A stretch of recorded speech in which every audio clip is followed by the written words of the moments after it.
Olá, bem-vindos ao Manifesto do Caos Podcast. Um podcast onde mergulhamos nas entrelinhas da cultura pop e procuramos desvendar camadas que vão além do óbvio. Eu sou o Luciano. Eu sou o Marcelo. E eu sou o William.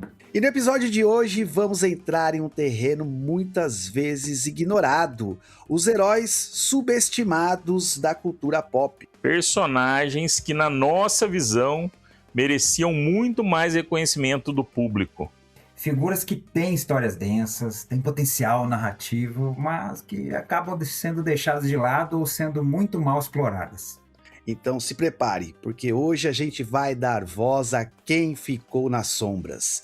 Este é o Manifesto do Caos e a revolução começa agora.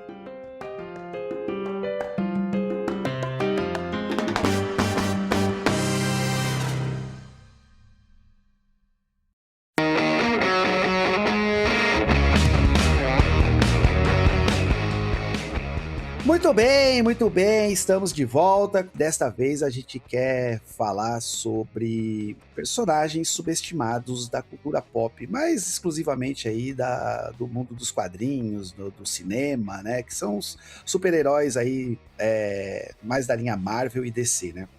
E para isso, então, a gente vai fazer aquela famosa rodada, cada um vai trazer um personagem, a gente vai dar uma explicada aqui por que são subestimados, por que a gente acha que merecia ter mais visão, né? E enfim, e é isso, tá bom?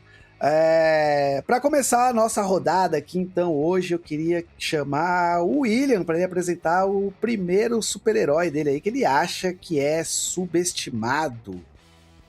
Vocês vão me zoar, né? O meu principal é que vocês, nas nossas conversas de grupo, é que vocês estão sempre me zoando, mas eu gosto dele. Caramba! O Aranha Escarlate original, Ben Reilly. Não só vocês, mas a própria Marvel zoa ele pra caramba, coitado. Já com razão. Ele. Não, aí não. Mas eu vou contextualizar ele pra vocês. Ele, na verdade, ele foi um personagem que foi criado, quer dizer, a primeira aparição dele, antes dele ser Ben Reilly, né? É muito antiga, lá nas histórias da década de 70, lá Gary Conway, Rosandro, e quando o Chacal teve um plano lá para acabar com o Homem-Aranha, ele clonou o Homem-Aranha.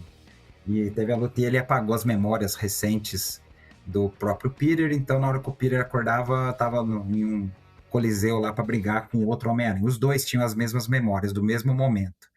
Então os dois achavam que eram o verdadeiro Peter Parker, né? E brigaram, aí aparentemente o Chacal tem um momento de lucidez e decide impedir a bomba que ele mesmo tinha plantado, acabava aparentemente morrendo, e um dos Peter morria também. Só que anos depois, nos anos 90, nos famigerados anos 90, que a gente falou no último episódio, decidiram trazer de volta esse plot aí, do tipo, e se o clone do Homem-Aranha não tivesse morrido naquela história de 75, porque ficou no ar naquela época, porque depois, a história seguinte, na edição seguinte, o Peter se livrava do cadáver, jogava numa chaminé lá para ser cremado, só que depois ele ficava na dúvida, será que sou eu o verdadeiro Peter, ou será que o verdadeiro Peter morreu e eu sou o clone? E ele vai atrás do Dr. Connors para fazer uns testes, e aí ele passa por uns eventos na história que ele decide não ver os resultados dos testes do Dr. Connors. E aí ficou por mais de 20 anos essa dúvida no universo Marvel, até debate de fã. Tá tudo bem que não tinha internet, fórum nem nada, mas do tipo, será que era mesmo? Ele nunca viu os resultados, a Marvel nunca mostrou os resultados, e é isso que a Marvel quis explorar. Por trás das cortinas, nos bastidores, isso aí na verdade já tinha vindo, era uma coisa que o Joe Quesada já fazia tempo que estava querendo, ele sempre foi um cara insistente, chato pra caramba com relação ao Homem-Aranha, falar que as histórias do Homem-Aranha estavam muito chatas depois que ele casou, vivendo vida de um homem sério e tal, que era mais legal na época dos anos 60, 70, que ele era solteiro, que acabava fluido de teia, que ele não tinha dinheiro para pagar aluguel e piriri, só que não dava pra, tipo, ninguém vai fazer não vamos fazer o Peter se divorciar nem nada, né? Precisa de um Homem-Aranha novo. E a ideia da Marvel original era, vamos fazer com que o Peter, que todo mundo acompanhou nos últimos 20 anos, seja um clone e o verdadeiro é o Ben Reilly, né? O verdadeiro é o Aranha Escarlate. Vão criar toda uma história, um arco, que, segundo os criadores, era para ser curtinho, só que como vendeu o gibi pra caramba na época, a Marvel estendeu além do necessário e para querer vender mais gibi. E entre a reviravoltas, até que combina mais ou menos no que hoje em dia é a metade dela, que descobre-se, entre aspas, que o Ben Reilly era o verdadeiro Peter Parker e ele assume o manto do Homem-Aranha. Só que aí criou a fúria dos leitores, um monte de gente ficou bravo. E aí a Marvel decidiu voltar atrás e trouxe o Peter de volta e falou que tudo era um plano do Duende Verde, que não tinha morrido. E aí o Ben voltou a ser clone de novo. Só que ele morre, né, no final da saga do clone. E aí, tudo bem, foi um fim digno pro Ben Reilly, vai. E diga-se de passagem, é o melhor uniforme de Homem-Aranha que tem, vermelho com aquele moletom azul rasgado. Tanto que no jogo do Homem-Aranha do PlayStation, quando libera aquele uniforme, eu só jogo com aquele. Mas tem um erro aí da Marvel, que a Marvel falou assim que gostava mais do Peter solteiro, que ele tinha dinheiro, que ele não tinha dinheiro pra pagar aluguel, etc. Cara, depois de casado que a gente fica mais pobre ainda, mano. Aí tem conta de água, luz, despesa do supermercado, escola das crianças, perua, material, uniforme. Mas então, aí só pra concluir, a Marvel trouxe o Peter de volta. As histórias continuaram, entre aspas, sem graça. O Joe Quesada ainda ficou querendo que o Peter voltasse a ter aquela vida de Durango. Insistiu, que culminou naquela besteirada de Mephisto, pacto com Mephisto, que foi aí quando eu parei de ler o Homem-Aranha, inclusive. Parei de acompanhar regularmente o Homem-Aranha. E depois fiquei sabendo, fui lendo algumas notícias aí, de que trouxeram Ben Reilly de volta, o Chacal ficou clonando e reclonando ele, mas por esse processo, muitas vezes ele ficou loucão, hoje em dia ele é vilão. Ou seja, era um personagem que, em teoria, teria um baita potencial, porque, é o Peter Parker, né? O Peter Parker solteiro. Mas que a Marvel não soube aproveitar. E ele tem uma legião de fãs, como eu e o nosso amigo André Ribeiro, também os únicos defensores do Ben Reilly no nosso grupo de amigos. Mas é um personagem que eu acho que poderia ser melhor explorado. Tipo, hoje em dia tá cheio de Homem-Aranha aí no universo do Homem-Aranha. Tem o próprio Miles, tem a Gwen, tem mais, sei lá quem mais é Homem-Aranha. Tem um Garoto-Aranha hoje em dia também, né? Todo mundo vivendo em Nova York, no mesmo ambiente. Até o Kane, que também é um clone do Homem-Aranha, também é Homem-Aranha, acho que é um outro Aranha Escarlate. Então falou, porque justo o Ben não pode ser o Aranha Escarlate. Ele não ia ter não ia nem criar confusão que hoje em dia tem com um monte de gente com o mesmo nome de Homem-Aranha. Ele ia ser o Aranha Escarlate, ia ser mó legal. Enfim, a Marvel não sabe tratar o personagem. Então, eu acho que, assim, eu gosto do Ben, eu só não acho que ele é o Peter, eu acho que o Peter tem o lugar dele como Homem-Aranha, eu concordo com você que hoje em dia com essa infestação, né, essa infestação de aranha, tem que chamar Dededrim, Dededrim.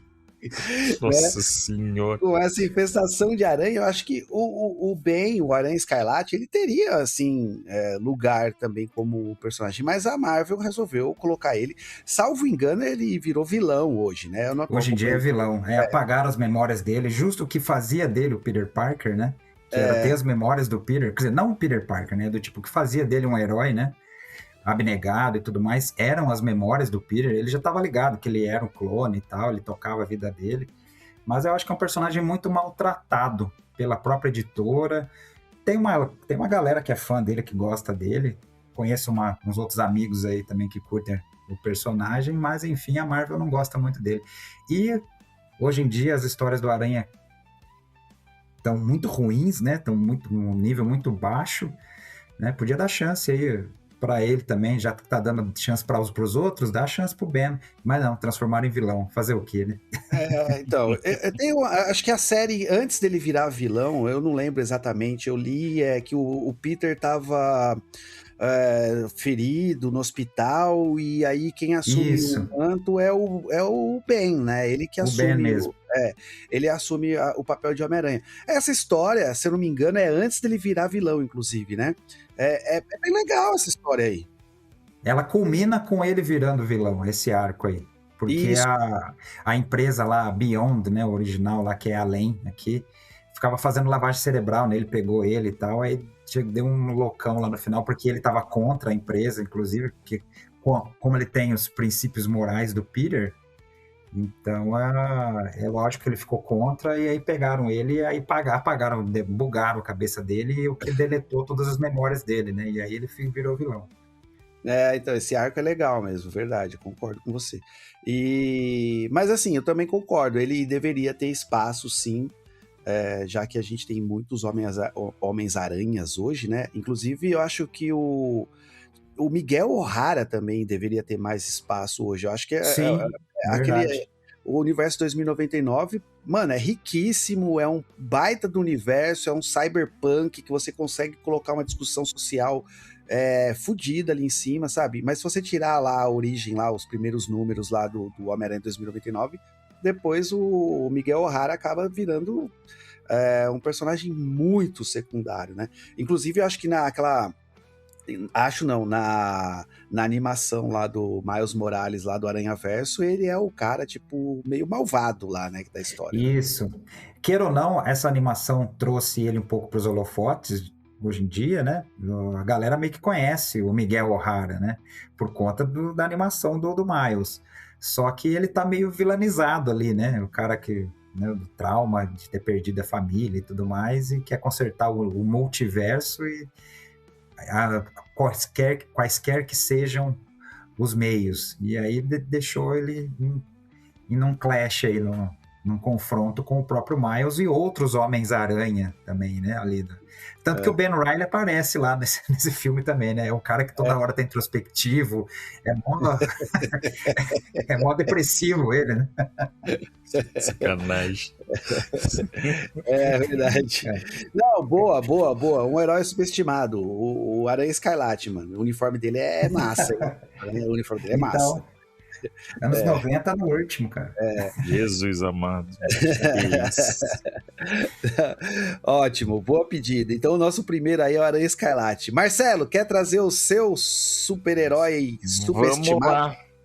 Eu vou pelo mais conhecido, e eu acho que é o mais subestimado de todos, porque os outros que eu vou trazer não são tão conhecidos até para ser subestimado. Esse é bastante conhecido e ficou subestimado, na minha visão, um pouco por conta do seriado da CW. É o Arqueiro Verde. Fizeram aquela bomba do Arrow lá, que não é tão ruim assim no começo, mas depois dá uma desandada. E aí, por conta tudo que eu vou falar agora é minha opinião, tá, gente? Pode ser que os colegas não concordem e também não seja a opinião geral de todos. Mas eu achei que quando o Gavião Arqueiro começa a aparecer muito na Marvel, o Arqueiro Verde acaba ficando meio secundário, apesar de não serem da mesma editora, mas por ter a mesma arma, o mesmo estilo de luta e tudo mais. E o Arqueiro Verde é muito melhor que o Gavião Arqueiro, na minha opinião, basicamente. Não sei se vocês concordam comigo. Então vamos lá, estamos falando aqui do Oliver Queen, que surge lá nos anos 40, meio que uma cópia com arco e flecha do Batman. Fica por muito tempo com esse perfil, né? Por ser rico, por ser... Bater em pobre. Pobre, exatamente. Depois tem um parceiro, né? Que nem Isso. O Ricardito. Que o nome em português é muito legal. Ricardito. E segue a mesma linha. Enquanto o Batman as histórias do Batman vão ficando mais infantis, a deles também e tudo mais, aí até que chega nos anos 70, que tem uma ruptura gigante aí na linhagem do Arqueiro Verde, e ele começa ele fica pobre, e obviamente ele fica pobre, ele muda tudo. Muda todo o enfoque dele, e ele passa a ele vira um herói esquerdista. E tem agora... Aí ele se junta com Lanterna Verde. Exatamente, ia chegar agora nessa. Ele se junta com Lanterna Verde, né? Daí na fase que é formulada pelo Dennis O'Neil e o Neil Adams. E é das fases mais aclamadas do Arqueiro Verde. E eu acho que é uma das melhores linhagens de história aí da DC, que pelo que eu percebi também, não sei se vocês acompanharam o trailer da série nova do Lanterna Verde, ele vai meio que beber nessa ideia, né? Os dois lanternas aí, um meio que fazendo o papel do que era o arqueiro, com um molho legal ali, porque um dos lanternas é negro, né? E a história dessa daí dos anos 70 começa com o Lanterna, essa história do Arqueiro Verde com Lanterna Verde, né? Começa com o Lanterna Verde falando com o Senhor Negro, né? Perguntando vocês defendem espécies de várias cores, né? O que você está fazendo pelos humanos da minha cor, né? Eu acho uma frase interessantíssima. E aí começa essa fase. O Arqueiro Verde vai ter uma fase legal, bem legal, na animação da Liga da Justiça. Quando a Liga da Justiça muda... Sem Limites, né? Isso, vira a Liga Sem Limites. Os 3 primeiros episódios, ele é meio que o protagonista, né? E ele dá o discurso de abertura, é bem legal. Inclusive lá ele se entrega como comunista safado. Certamente ele deve ter feito a Canário Negro ter um aborto. Isso também já tá... tem cara de ter feito isso. Só que pelo menos ele não paga pra todo mundo ser contrário ao aborto, né? Que nem uma galera faz aí. E diferente do que o William trouxe um herói subestimado mesmo. Eu não sei nem se, depois de falando um pouco do Arqueiro Verde, eu nem sei se ele é tão subestimado assim. Eu acho que ele deveria ter um pouco mais de destaque. Porque é um personagem realmente que tem uma... Depois, óbvio, dele, que ele se afasta dessa ideia de ser quase que uma cópia do Batman, né? Quase que um clone do Batman, né? Como tem o clone do Homem-Aranha, que acabaram de falar dele. E ele passa a ter um pouco mais de personalidade, ele vira um super-herói bastante interessante. Inclusive, como eu disse, eu acho ele mais legal do que o Gavião Arqueiro, né? Que é um personagem que acabou fazendo sucesso nos filmes da Marvel recente. Tem uma história mais interessante dele, do Arqueiro Verde, que o protagonista é mais o Ricardito, né? Que aí tem até uma questão com relação ao uso de drogas e tudo mais também, né? Do parceiro juvenil dele, que também é uma história muito aclamada, que é daquela época da perseguição dos quadrinhos, né? Da lei de perseguição aos quadrinhos lá, e eles surgem com essas ideias. Então o Arqueiro Verde sempre tem sempre tem, não, né? Tem algumas dessas histórias que nadam contra a maré, né? E então eu imagino que apesar de ser verde, ele poderia ser um pouco mais... Vermelho. Vermelho, ou preto e branco, né? O parceiro dele é vermelho, o Ricardo. O parceiro dele é vermelho. Essa fase eu acho que deveria se chamar Lanterna Vermelho e Arqueiro Vermelho, porra. Daí dá verdade. Uma liga, né? Isso aí. Hoje em dia tem os Lanternas Vermelhos, né? Até tem. É verdade. Exato. Não, mas, Marcelo, eu também acho que o Arqueiro Verde é um personagem muito bom. Na verdade, assim, tudo que a gente vai falar, cara, todo personagem, eu sempre falo isso, né? Todo personagem, quando bem escrito, ele é bom, né? Sim. O Arqueiro, ele tem essa fase, né? Que ele vai junto com o Lanterna Verde, depois tem essa fase que é o mesmo autor, se eu não me engano, é a mesma sequência ali, que o Ricardito se envolve com drogas e tal. Sim. Então você tem ali nesse período uma crítica social, você usa o quadrinho como crítica social. Mas eu acho que tirando esta fase, o Arqueiro ele se torna um personagem de segunda prateleira para terceira, muitas vezes. E aí, justamente, com a ascensão do Gavião Arqueiro, eu acho que parece que ele ficou mais de escanteio ainda, né? Talvez para não ser confundido, enfim, não sei exatamente qual a estratégia da editora com relação ao personagem. Mas eu concordo, eu gosto muito do Arqueiro Verde e acho que ele deveria ter mais aparição, mais holofotes aí voltados para ele. E tem outra, ele no... Esse Injustice eu nem gosto tanto, mas ele tem um papel importante lá, né? E antes ainda, né? No Cavaleiro das Trevas, né? Ele tá lá, ele que tá flechado no Superman, né, cara? Pra ajudar o Batman, então... Eu lembrei do Injustice, que ele tinha uma caverna dele, que ele falou flecha caverna, tudo. Aí a Arlequina zoa ele, falou, que nome besta? Ele falou, o Batman não tem a Batcaverna, né? Falei, por que você não pode nome de Aljava, né? Aí ele falou, ele ia xingar, falou, pô, é verdade, esse nome é melhor mesmo. Cara, mas o Injustice é muito... Cara, quando era só o jogo, beleza, mas de qualquer forma, como o Luciano disse muito bem, né? Quando você usa ele, como você usa ele bem, ele é um coadjuvante muito, muito bom, né? E nas histórias que ele é protagonista também é muito boa, mas ele de coadjuvante nessas linhas, até mesmo a rivalidadezinha que ele tem com o Batman, tudo, que quando é melhor trabalhada, fica muito legal também. Não, ele é um bom personagem, ele é, como o Luciano falou, ele só não tem tanta gente assim boa trabalhando nele, tipo, tem esses momentos assim, mas é um personagem até por esse contraponto com o Batman, essa parte de crítica social e de consciência social, político-social dele, é um personagem que é interessante mesmo. Exato. Bom, vou trazer o meu personagem agora, que é subestimado. Não é um personagem que talvez eu goste tanto, mas que me divertiu muito na minha infância, e vocês vão precisar me ajudar, porque eu conheço muito pouco desse personagem. Eu lembro dele da minha infância, como eu acabei de falar, mas eu confesso, eu acho que eu nunca li um quadrinho dele, que é um personagem que eu achei que o Marcelo fosse trazer e ele não trouxe, que é o Homem Borracha. Puta que eu O Homem Borracha, cara. E eu lembro muito do Homem Borracha do desenho animado. Animação. Uhum. Animação. E aí, assim, eu sei que ele tem, acho que uma graphic novel, é uma minissérie, não sei exatamente, que tem bastante sucesso, mas eu nunca li. Mas eu vou trazer alguns dados aqui do Homem Borracha. Então, vamos lá. A primeira aparição dele é lá em 1941, então ele era de outra editora ainda, né?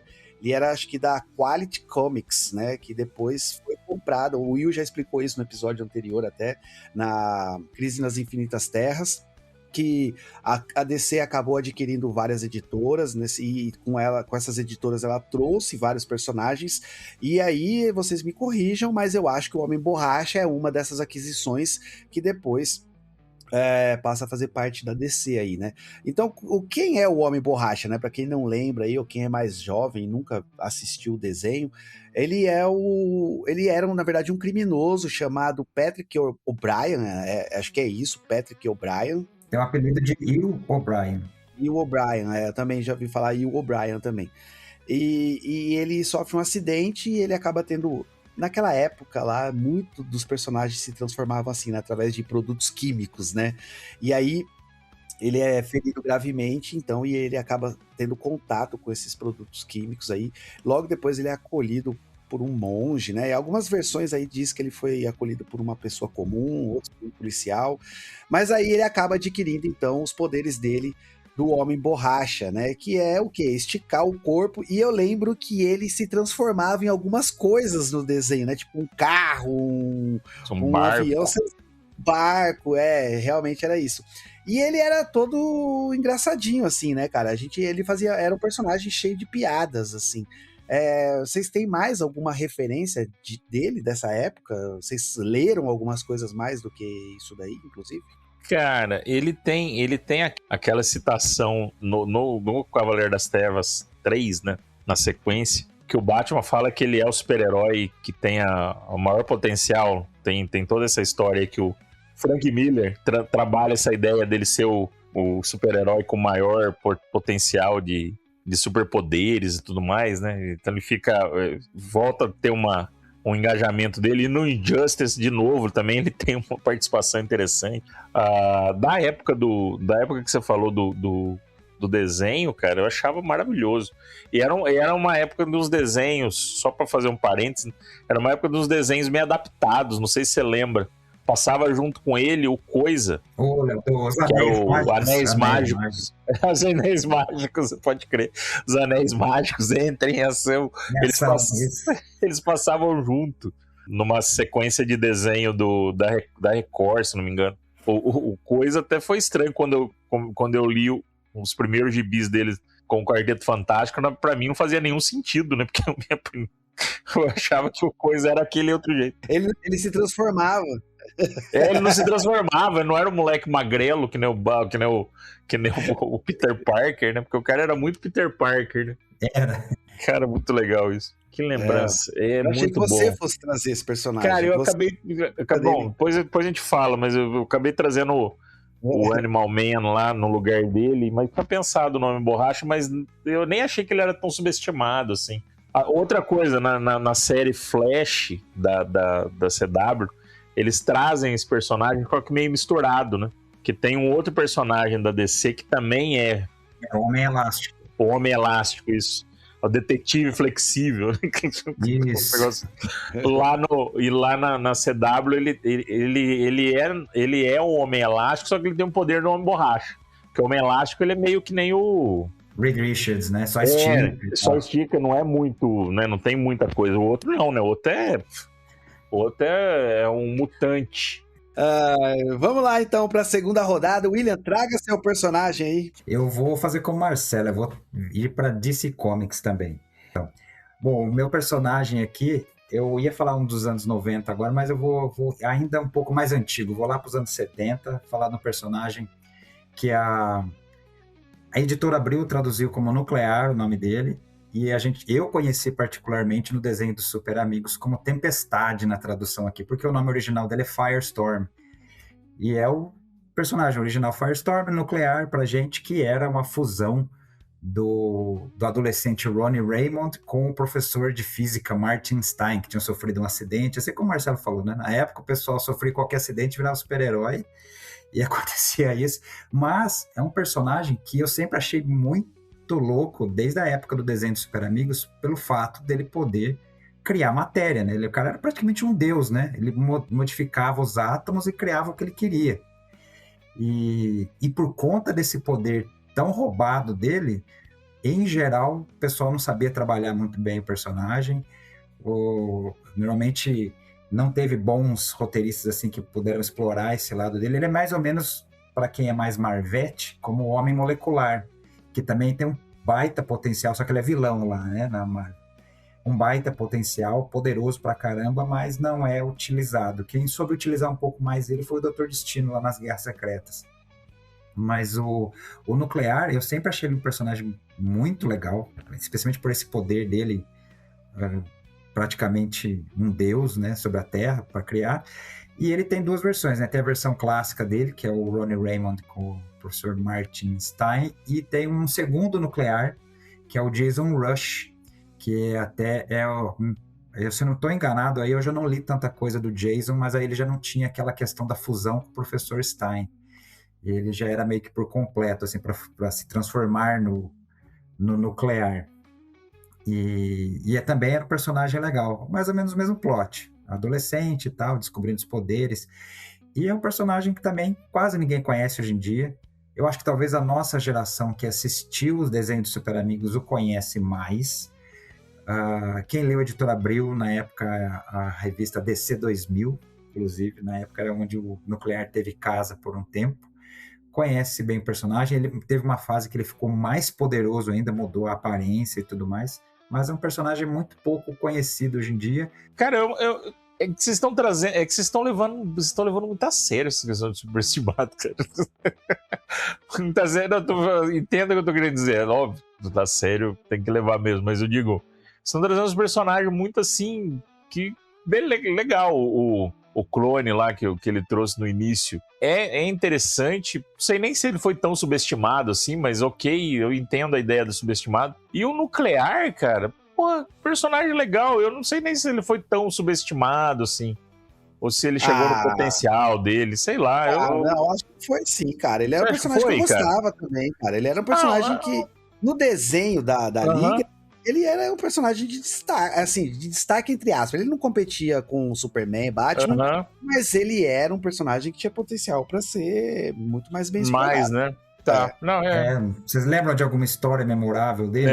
Então, a gente conhece o desenho. É que, na verdade, mas acho que é por isso que a minha cabeça tá fazendo outro sentido, porque nos desenhos ele era, eu acho que a primeira, nós três aqui, a primeira contato com ele foi no desenho da Liga da Justiça, do Super Amigos, né? Não é nem que você falou? Isso. O William falou, né? Super Amigos, não é nem Liga da Justiça. E era aquele super amigo da Hanna-Barbera ainda. Cara, ele aparece meio no final daquela... quando tem uma parte um pouco mais séria daquele desenho. Não sei se vocês lembram também. Isso, quando o desenho muda, acho que começa a aparecer Apocalipse, Darkseid, aquilo, isso. Isso, exatamente. E ele meio que entra no protagonismo, entra junto ali de coadjuvante mais de luxo ali, junto com o Cyborg também. Cyborg. Eram personagens da época, assim, exato. Né? Nos quadrinhos eles eram meio estreantes, assim, e acho que aí a própria DC quis dar uma alavancada nesses personagens. Né? E foi. E aí, nesse sentido, o Cyborg acabou prevalecendo um pouco mais até do que ele, né? Pegou um protagonismo maior, isso é verdade. Até porque as histórias dos Titãs tinham o Marv Wolfman na época, né, escrevendo, então... Caramba, mano. Até o desenho depois do Titãs, não esse que é mais engraçadão, mas até os desenhos que começaram lá no final dos anos 2000 ali, que resgatava essa fase aí que você comentou aí, William. Até os desenhos ali eram muito legal, cara. Tinha uma pegada meio anime ali, mas era um pouquinho mais sério. Depois virou galhofa de tudo, né? Adaptaram um arco famoso, até aquele que o Jericó atrai eles e tudo mais. Que tem a Terra, né? Terra mesmo que é o nome da menina, isso, né? A Terra. Cara, aquele é muito bem adaptado, diga, né? Depois até lançaram ele meio em longa-metragem, né? No desenho passou acho que em 4 episódios, depois juntaram como se fosse um filme de longa-metragem, né? Uma animação de longa-metragem, mas muito legal. Bom, acabou como eu faço sempre, né? Vocês começam com uma coisa, eu vou trazendo outra história no meio. Não era nem do Cyborg que a gente tava falando. Traz aí então, Marcelo, o seu personagem subestimado. Vai, já falou, ó, ele falou do Cyborg. Cyborg. Tudo subestimado. Da Terra, do Jovens Titãs. Jericó. Pelo amor. Caramba. Ficando. Cara, eu trouxe muita coisa da DC, cara. Agora que eu tô percebendo. Eu também. Os meus próximos vão ser da DC também, já tô dando spoiler. O próximo aqui é um que acabou. O personagem que ele deu origem acabou ficando mais famoso que ele. É o Questão. Opa. Por que eu tô falando isso? O Questão era a opção que o Alan Moore queria colocar para fazer o que o Rorschach fez no Watchmen, né? Porque na verdade ele usa o Pacificador, o Questão, o Capitão Átomo, e aí depois ele criou novos personagens baseados nesses aí, por conta de que a DC queria usar. É a mesma história que o William trouxe também da outra vez lá, né? Era uma editora que a DC comprou, pegou esses personagens todos, e um deles era o Questão. Por que eu coloquei ele? Questão é, diferentemente, olha aí pra você ver o contraponto, diferentemente do que era do Arqueiro Verde, esse personagem é muito ligado às questões de direita, de punitivista e tudo mais. E o Alan Moore trabalha muito bem isso quando ele troca o Questão pelo Rorschach, que, como eu disse, na minha opinião, ficou muito mais famoso que o Questão. Questão, pra quem não lembra, na Liga da Justiça é o cara que não tem rosto. Ele usa uma máscara que é uma face sem expressão, né? E o Rorschach que eu tô falando é aquele que usa as linhas de Rorschach na cara, né? Que também é muito legal o efeito. Outra coisa interessante do Questão, ele é uma criação do Steve Ditko. Não sabia. Do Steve Ditko. É um escritor vinculado às questões de direito. Cara, mas o Questão cara, uma boa. É bom. Gostei. Eu conheço muito pouco desse personagem, cara. Então, aí que é a questão. A questão. Ele ficou muito subjugado por conta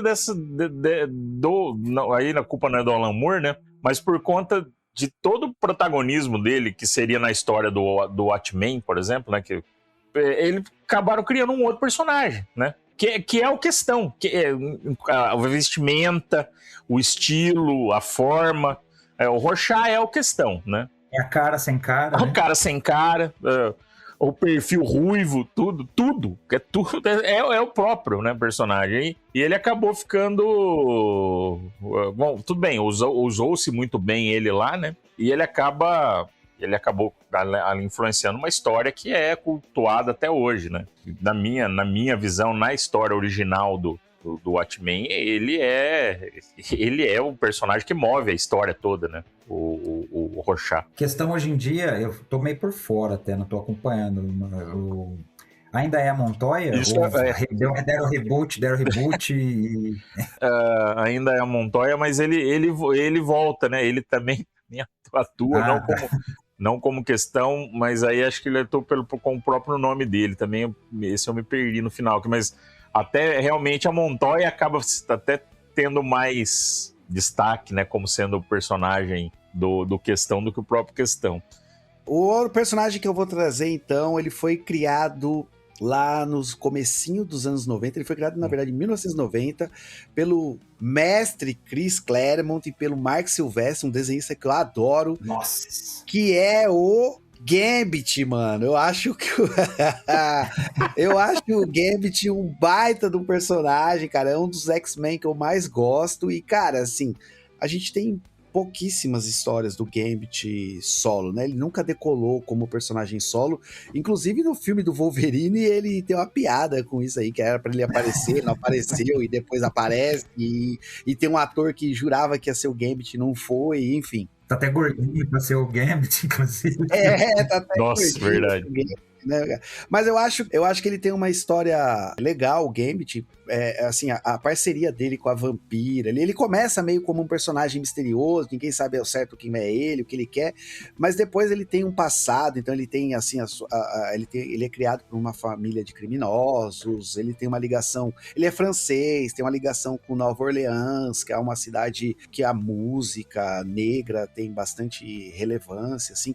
Então eu acho que essa parceria, esse background que ele traz, sabe, essa história por trás de ser um cara que cresceu em Nova Orleans, um cara francês, a parceria dele com a Vampira, eu acho que daria para ter sido bem mais explorado isso daí, sabe? Inclusive em história solo deles, etc.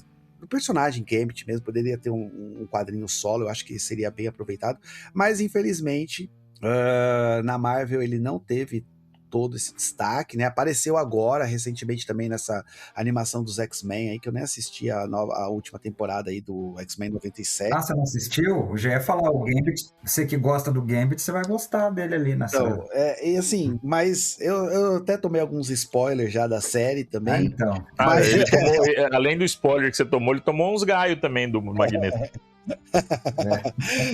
Mas a Gaia tá em o X-Men, ele sempre traz esse assunto à tona de novo, né? É? Né? Então, assim, eu gosto bastante desse personagem. Eu acho que os escritores assim que trabalhou com ele, que fizeram mais sucesso, foram o Claremont, né, que da criação. Aí teve o Fabian Nicieza lá, que teve um período de consolidação do personagem, que ele teve um destaque, né, na equipe. Depois ele ficou um tempo desaparecido e agora, né, nas edições novas aí que tá saindo agora esqueci o nome do autor agora, cara, dessa fase nova, ele faz parte da equipe lá, a Vampira, acho que o Wolverine tá na equipe, que são os fabulosos X-Men, então agora ele tá voltando aí como um dos personagens protagonistas aí dos Mutantes, mas é um personagem que eu acho que deveria ter tido mais protagonismo aí e nunca teve. Muito bem, então vamos começar a nossa terceira rodada. Vai lá, William, pode falar o seu próximo super-herói subestimado. Beleza, eu vou continuar na DC Comics, vou continuar na distinta concorrência, porque vou falar de um personagem que ele chegou foi uma tentativa, da editora de deixar ele um pouco mais relevante. Ele foi, na verdade, acho que por um período de tempo, mas dadas as decisões editoriais, ele foi sendo escanteado aí. Eu acho que continua, talvez até o que você publicou recentemente aí no blog possa ser uma virada por cima aí, que é o Kyle Rayner, o portador da chama, como os próprios Guardiões de Oa disseram que é um Lanterna Verde. Foi por algum tempo o único Lanterna Verde. Depois que o Hal Jordan despirocou, acabou com a tropa toda, virou Parallax, e o Gantet, um dos Guardiões, o único que tinha sobrevivido na ocasião, ainda com o que tinha da bateria central lá do planeta Oa, forjou um último anel e deu para um terráqueo, deu para o Kyle Rayner, que não sabe por que tenha sido ele o escolhido para ser o Lanterna. Na época, eu achei isso mó legal. Tá certo, eu era adolescente curtindo e eu tava podendo ver um personagem, um Lanterna Verde, que era um personagem já antigo, se a gente for considerar desde o Alan Scott, lá na Era de Ouro, e foi reformulado na Era de Prata com o Hal Jordan, eu achei legal poder ver aquele herói. E teve muita crítica no decorrer do tempo, conforme o tempo passou, né? O pessoal falava que a vida do Kyle Rayner era muito Peter Parker, né? Que ele era artista freelance, fazia umas artes de comerciais, essas coisas para viver, né, e tal. Errava bastante, batia a cabeça, era jovem e tal, parecia meio Peter Parker na época que saiu da casa da tia May, assim. Teve um início de carreira bem conturbado, que o Major Força matou a namorada dele, já no começo, acho que na primeira, segunda edição dele, como Lanterna Verde. Só que era um personagem bem legal. E tanto que foi importante que incorporou, fez parte da Liga da Justiça do Grant Morrison, quando, depois da fase da Liga da Justiça engraçadinha, do Kate Giffen e do DeMatteis, a DC quis trazer de volta os medalhões para formar a Liga da Justiça. E na época, quem era o Lanterna Verde era o Kyle Rayner. E é um personagem que eu curto, assim, do tipo, a própria vibe do personagem, a própria personalidade dele, talvez, fazendo um paralelo aí, porque eu também curto a do Peter Parker, né? Eles têm algumas semelhanças, eu não nego isso, mas é um personagem que eu curtia bastante. Só que a DC, como sempre, e aí eu vou parafrasear o nosso amigo Chico Barney, né? Cadeia para Geoff Johns, trouxe de volta o Hal Jordan. E trazendo de volta o Hal Jordan, o Kyle Rayner foi automaticamente escanteado. Eu compreendo, assim, porque a Terra estava com um monte de lanternas. Alguns outros ganharam uma projeção, o que eu achei bem interessante até. O coitado do Guy Gardner perdeu poderes, descobriu que era meio alienígena, um monte de palhaçada que fizeram com ele nos anos 90 lá. Mas, ao mesmo tempo, por conta do desenho animado do Bruce Timm, em que no universo do Bruce Timm, o Lanterna Verde original era o Kyle Rayner, porque nos quadrinhos era o Kyle Rayner já, então no universo do Bruce Timm nunca teve Hal Jordan. E aí um outro Lanterna que teve uma grande projeção foi o John Stewart, e que eu acho que ficou bem legal colocá-lo no desenho da Liga da Justiça e depois Liga da Justiça Sem Limites, ao invés do Kyle. O Kyle, na verdade, no desenho animado do Bruce Timm, ele tinha só o nome de Kyle, a aparência física dele era do Hal Jordan. Mas o John Stewart não, tinha a própria personalidade dele, aparência. Foi incluída nele a questão também de ser fuzileiro naval, além do fato de ser engenheiro. Mas aí o Geoff Johns deu relevância no arco que trouxe o Hal Jordan de volta, quis dar uma relevância para cada um dos Lanternas da Terra. Porém, foi aos poucos, né? Foram ficando um pouco escanteados. O que eu acho que o John Stewart não ficou escanteado até, porque ele ficou muito famoso por conta do desenho da Liga. E, canonicamente, aí, na história da DC Comics, o John Stewart é o segundo Lanterna da Terra, é o sucessor do Hal Jordan, que já recebeu o anel mesmo. Então, ele é um Lanterna relevante mesmo também. Só que, no caso dos quadrinhos, o John Stewart continuou famosão por conta do desenho. E o Kyle Rayner cada vez mais esquecido. Teve aquele arco lá depois da Guerra dos Anéis, e aí quiseram dar uma importância pra mim, eu encaro meio até como prêmio de consolação. Ele era o escolhido e não sei o quê, e foi Lanterna Branco e tal, mas sempre já na segunda prateleira, às vezes até terceira, né? E continua assim. Eu acho uma tristeza, porque é um personagem que eu acho que é legal, um personagem interessante, e que por conta do excesso de lanternas verdes, e hoje em dia tem lanternas verdes da Terra, eu digo. O Kyle é só mais um. E o que eu acho uma pena. Eu juro que, na verdade, tô vendo que os meus personagens são todos meio que do tipo, tem um monte de Homem-Aranha, tem um monte de lanterna, né? Então, os meus estão tudo meio que nessa caixa. Eu ia falar justamente isso. Eu ia falar assim, você gosta de um Homem-Aranha que não é o Homem-Aranha, você gosta de um Lanterna que não é o Lanterna. Eu já tô vendo qual vai ser o seu próximo personagem, inclusive. Ele nunca gosta do original, ele gosta do que vem depois. Sim, mas é lógico, é uma versão 2.0, melhorada. Muito bom, William. Eu gosto demais dos Lanternas, cara. Eu gosto, acho que o Lanterna Verde sei lá, um dos personagens que eu mais gosto da DC. Eu não coloquei na minha lista de heróis subestimados, porque eu acho que ele não é um personagem subestimado, mas no meu caso eu gosto muito do Hal Jordan.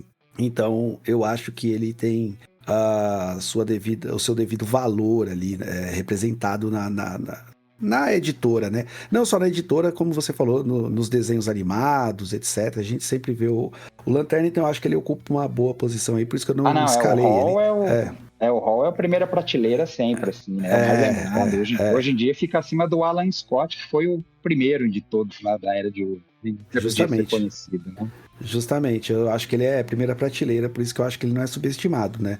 Mas eu gosto demais, inclusive, do Lanterna Verde. É um dos personagens mais interessantes que eu acho que tem na editora. O conceito dos Lanternas, quando foram criados na Era de Prata, né, de ser uma tropa espacial, tipo uma força policial mesmo do espaço, né? Isso eu acho bem legal deles, né? Acho que equivalente na Marvel, eu acho que é a Tropa Nova, eu acho que mais ou menos assim, mas é bem legal. Eu curto esse aspecto deles aí. Verdade. Muito bom, gostei da sua indicação. Marcelo, quer trazer mais uma indicação aí? Vamos lá, eu vou pros heróis obscuros mais uma vez. Tá na mesma linha. Um traz o coadjuvante do personagem principal e o outro traz um herói que ninguém nunca ouviu falar. Tá bom, vambora. Voltando só para retomar o que nós falamos no início do podcast. Foi legal que a gente não combinou, né, de fazer isso, né? Cada um foi numa linha de pensamento, né?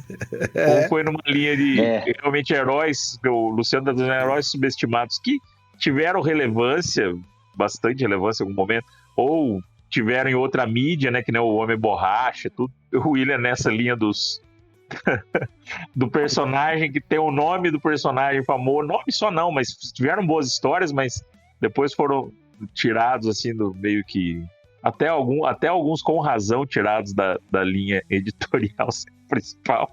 Tô brincando, William. E eu falei, eu vou pro resto. Mas eu pensei também naquele, tirando o Arqueiro Verde, os outros vão ter similares que foram mais famosos, né? O Questão teve o Rorschach, e esse que eu vou falar agora é o Animal Man, que é muito parecido quando eu estava pesquisando, não o contexto final dele nos últimos, mas muito parecido com o Mutano, né? Então acho que é por isso até que eu trouxe ele. O Mutano ficou famoso, Mutano dos Jovens Titãs. Sim. Uhum. Não é um personagem excepcional, mas é engraçado, tudo. E fez um sucesso com a molecada aí final dos anos 90, começo dos anos 2000 e até agora aquele desenho dos Jovens Titãs ainda faz bastante sucesso e é engraçado, eu gosto. E aí eu acabei lembrando do Animal Man.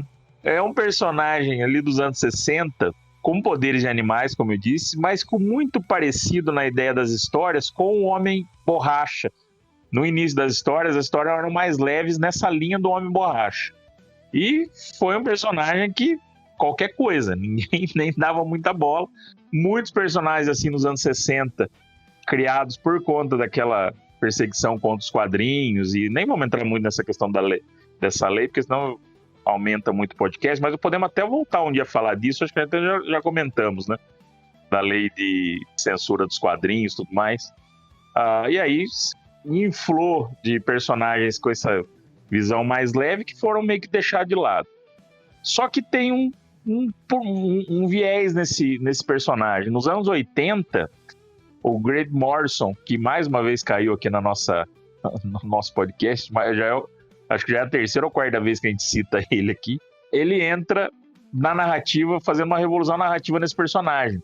Ele começa a trabalhar a ideia de existencialismo no personagem, vai para um lado filosófico e tudo mais.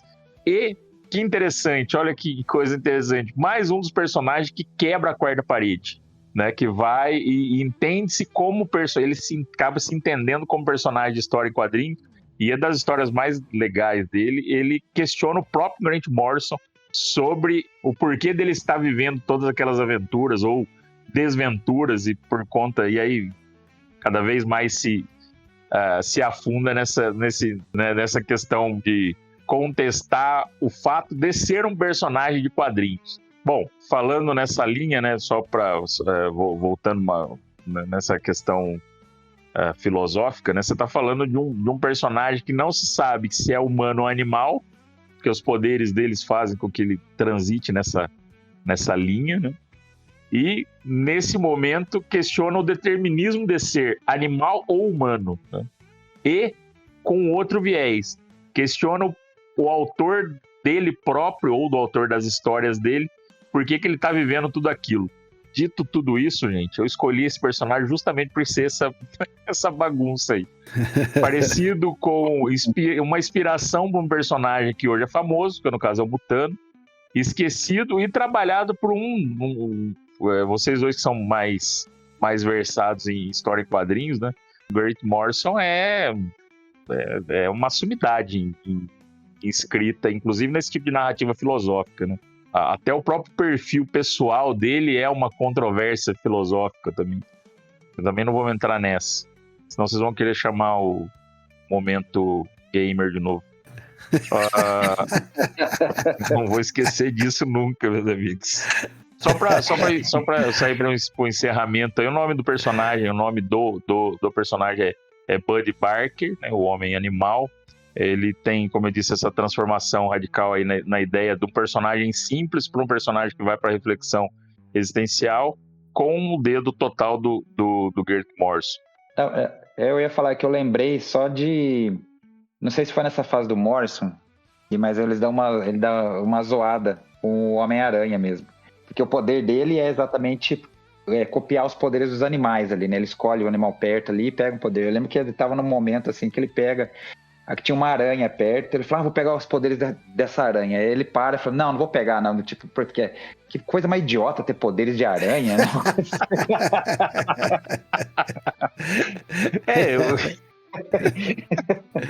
Não, essa linha que o Grant Morrison usou de determinismo dele, inclusive do fato dele virar um personagem não só satírico, mas também esse humor agressivo quase, né, nessa linha de pegar os outros personagens, foi muito interessante. Eu gostaria de ter lido um pouco mais sobre ele, né, justamente por ele ser um personagem super subestimado, que a gente acabou não tendo, eu não tenho muito contato com ele, mas nessa pesquisa para fazer o podcast eu achei interessante trazer ele.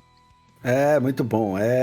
Eu não posso nem falar muito, eu sei que essa fase do Grant Morrison é realmente aclamada, mas eu confesso que eu não li e acho que eu nunca li nada do Homem-Animal. Então, assim, não consigo nem opinar. Eu sei que que nem eu tô falando. Ele tem essa fase que é muito, dizem ser muito boa, né? Fez bastante sucesso. Mas eu volto a dizer, né?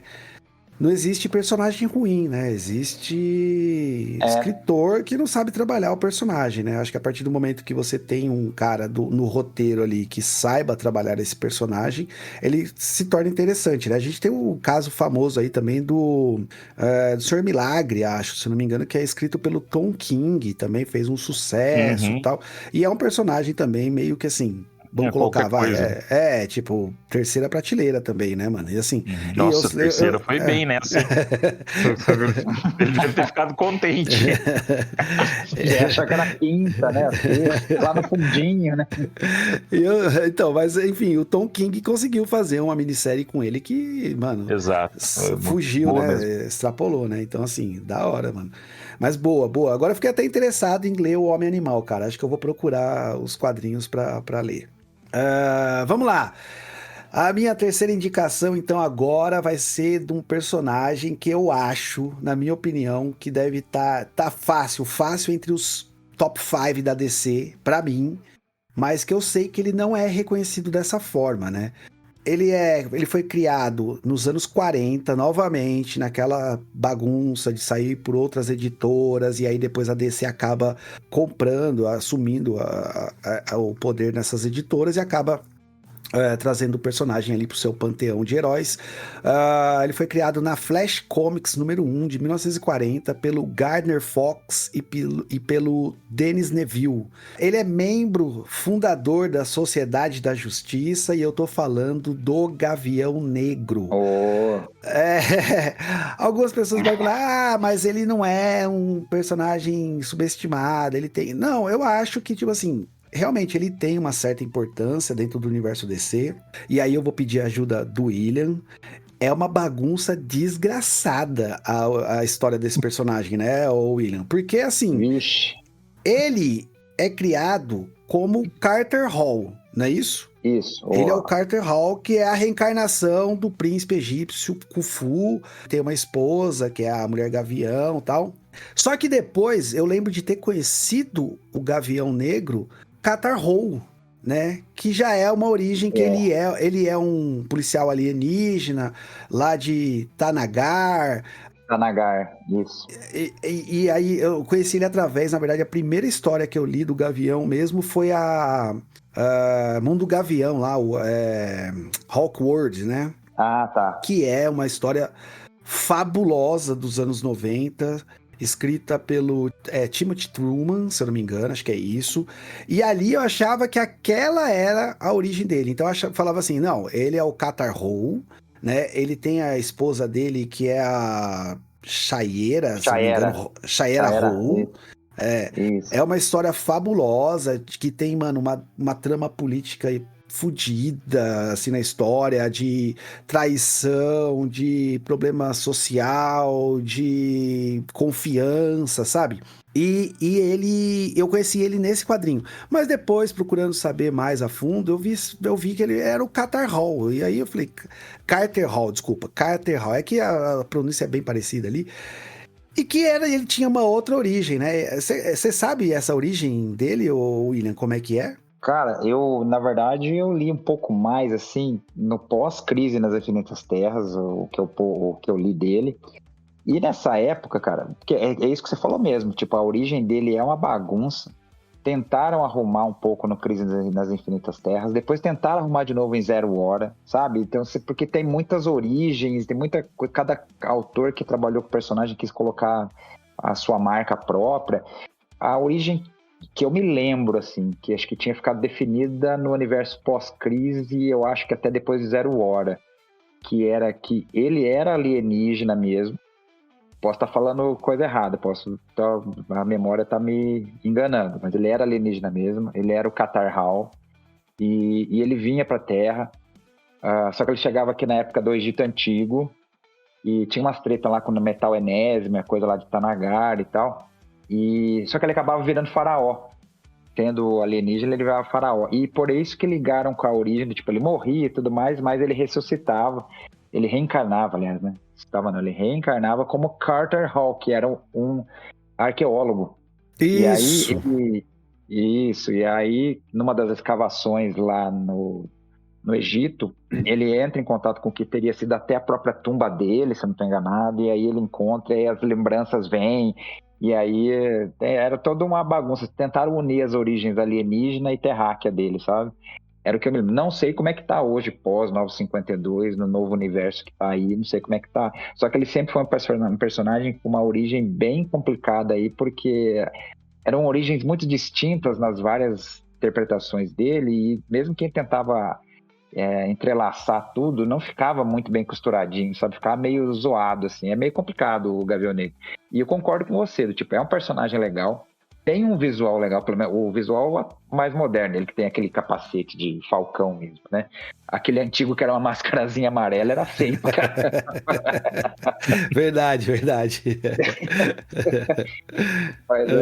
E aí Mas é aquela história, tipo, é um personagem legal, só que, pô, você vai colocar... Se lembrar que os caras vão reformular a Liga, pô, os medalhões da editora, ele já foi membro de Liga, né? Como você bem lembrou também, membro fundador da Sociedade da Justiça também, personagem antigo. Só que, vai colocar, então precisa colocar na Liga o Superman, Batman, Mulher Maravilha, Trindade, aí tem que ter o Lanterna, tem que ter o Flash, tem que ter o Aquaman, e tem que ter o Caçador de Marte, e agora... o Cyborg. Não, e agora né? tem a Mulher Gavião, né? A Mulher Gavião que no desenho... Ela acabou ficando mais famosa. Ela acabou ficando mais famosa que ele por conta do desenho, inclusive também. O mesmo que aconteceu com o Jon Stewart, aconteceu com ela também. Isso. Inclusive, ela tá no novo filme do Superman, né? Também, verdade, né? Verdade. É a mesma personagem? É a Mulher Gavião ou tem, tipo, uma moça Gavião? Porque no filme parece ser uma menina, né? Existe essa diferença ou não? Não, acho que não, mas ela ali no filme era a Shaera mesmo. Então, eu acho que realmente a Mulher Gavião teve mais destaque do que o próprio Gavião Negro, né? Assim, é uma personagem muito interessante também, a Mulher Gavião. Gosto pra caramba. Mas eu queria realmente ter visto mais do Gavião Negro e justamente queria ter visto também uma costura melhor dessa origem dele, algo que reformulasse essa origem aí, porque é bem bagunçada mesmo. É, bem zoado. Vamos pro próximo então, William. Traz aí o próximo personagem seu aí. Tá, eu vou mudar até aquilo que a gente tinha nas nossas conversas de bastidores, porque eu ia falar de novo de DC Comics. Você viu que a gente tá... o que nos leva a crer que a DC tem muito personagem de segundo, terceiro, quarto escalão, né? Mas isso é culpa do Superman. Isso é culpa do Superman. E do Batman. Tá. Mais do Batman do que do Superman. Eu já falei que o Batman é o personagem mais subestimado da DC, né? Mas tudo bem. Vocês não estão preparados para essa discussão.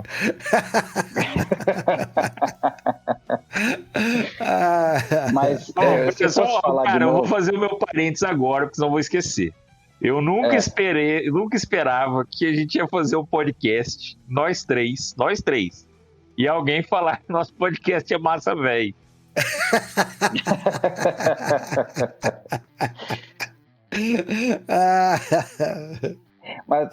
Não sei em que momento a pegada nossa foi para esse lado, mas não sei. É que nós somos adolescentes dos anos 90, entendeu? Então, exato, era massa velha, né?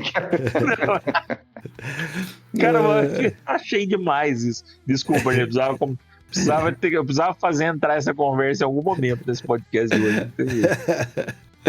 Mas, voltando à nossa programação normal, então, eu ia falar de DC Comics também. Eu ia falar do Flash, o Wally West. Que aí vocês também já iam falar que é o mesmo esquema do Ben Reilly, que é o mesmo. Ô Marcelo, eu cantei a bola. Eu falei, eu já sei qual é o próximo personagem dele, mano.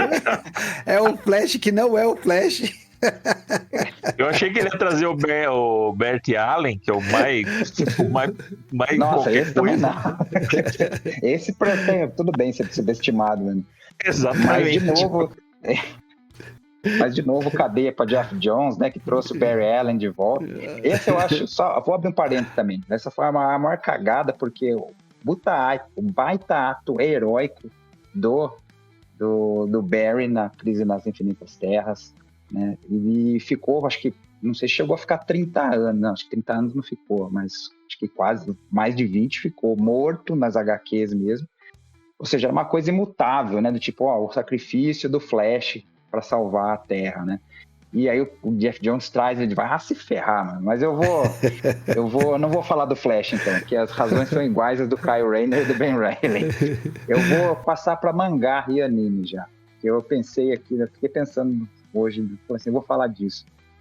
Eu vou falar de Dragon Ball, eu vou falar do Piccolo, que eu acho que começou como vilão, depois ficou um personagem relevante, fodão na série. Inclusive, era o segundo o Toriyama já chegou a comentar em entrevista, era o personagem preferido dele da obra, mais do que o Goku. O Vegeta, até o Toriyama falou que não curtia muito o Vegeta, já queria ter matado ele já no final da saga do Saiyajin, mas como os fãs gostaram, ele foi mantendo. Mas o Piccolo era um personagem que foi importante, inclusive teve aquela redenção igual o Vegeta teve, e vários outros vilões tiveram também, de inimigo do Goku virou aliado e amigo, chegou até a criar o filho dele, né? Chegou a criar o Gohan acho que respeita mais o Piccolo do que do próprio Goku, mas aos poucos, conforme as sagas foram avançando, e isso aí eu ponho um pouco de culpa no Toriyama também, ele foi dando um enfoque tão grande pro poder dos Saiyajins, né? Então ficou entre Goku e Vegeta ali, Gohan também e tal, que os outros personagens foram cada vez mais ultrapassados, foram cada vez mais escanteados na obra. Os humanos nem se fala, né? Tipo, Kuririn, Yantia, Tenshinhan, foram coitados desses humanos. Os humanos eram os mais pebas, os mais fraquinhos. O Piccolo era alienígena, descobre-se depois que ele era alienígena e tal.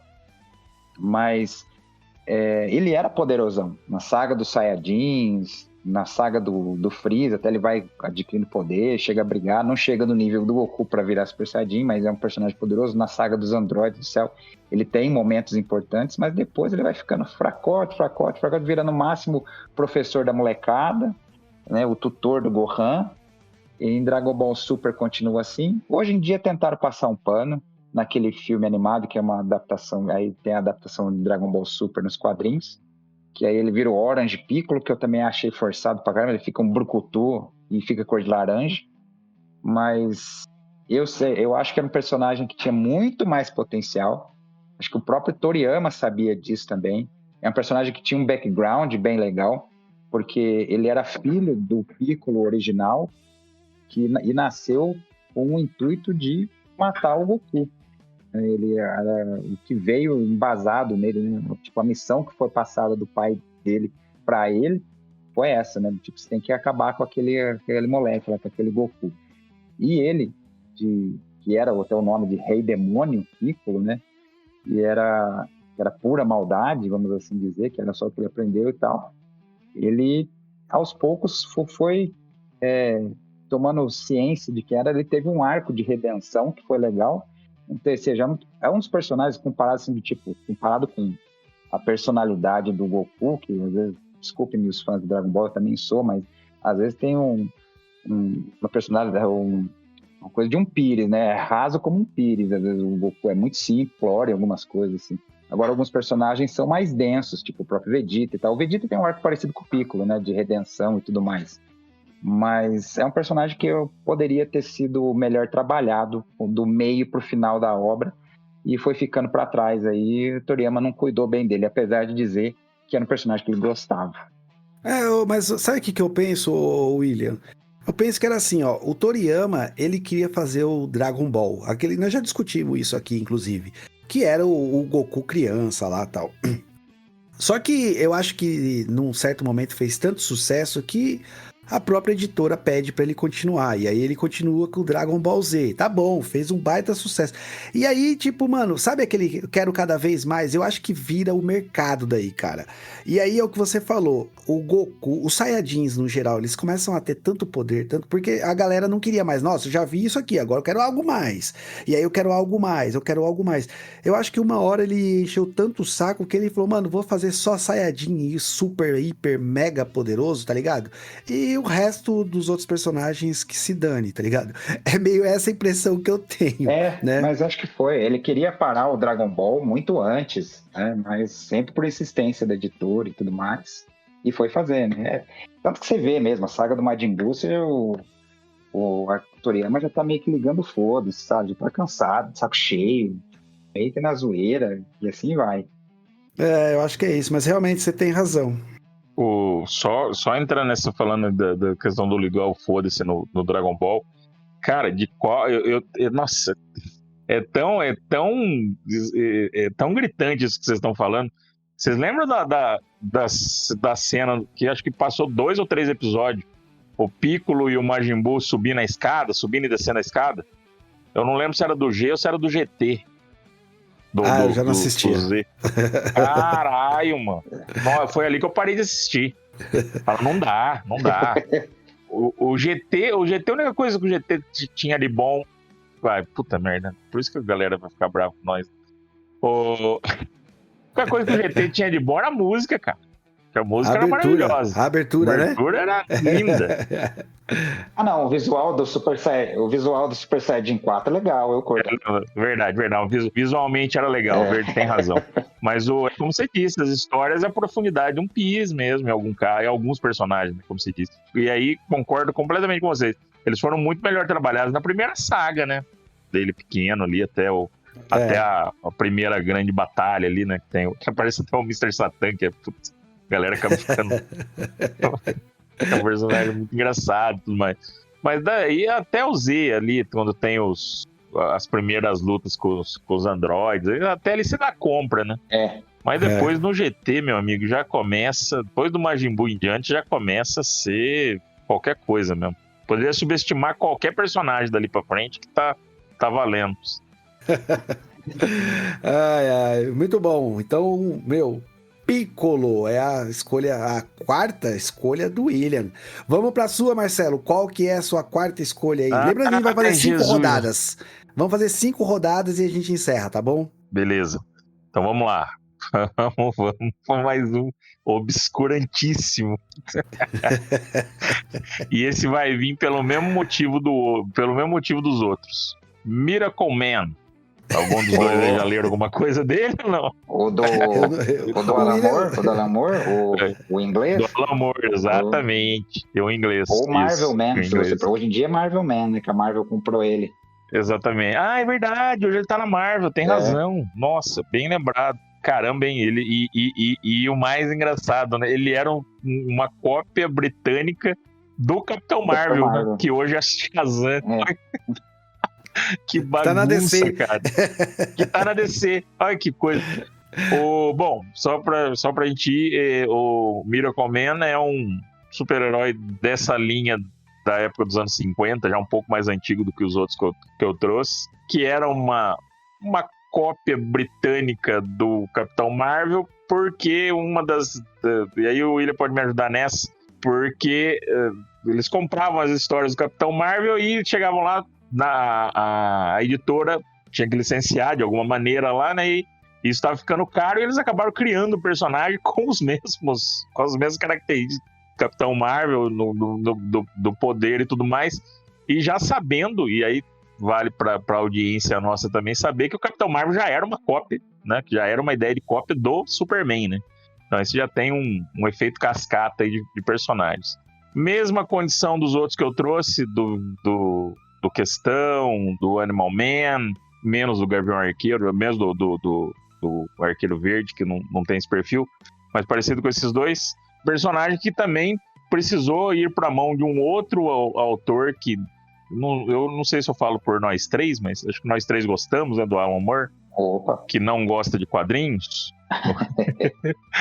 E passa indo para a mão dele e assume e reconstrói esse personagem de um Capitão Marvel copiado, vamos dizer, um substituto britânico pro Capitão Marvel, né? Personagem com aquela mesma lógica, escapista, otimista, um mais simples, né? Uma ideia mais simples de um super-herói ali final da Era de Ouro, começo da Era de Prata, vamos dizer assim, que também indo para essa linha de histórias mais escapistas, já caindo na mão do Alan Moore, e daí na mão do Alan Moore já vira outra coisa, né?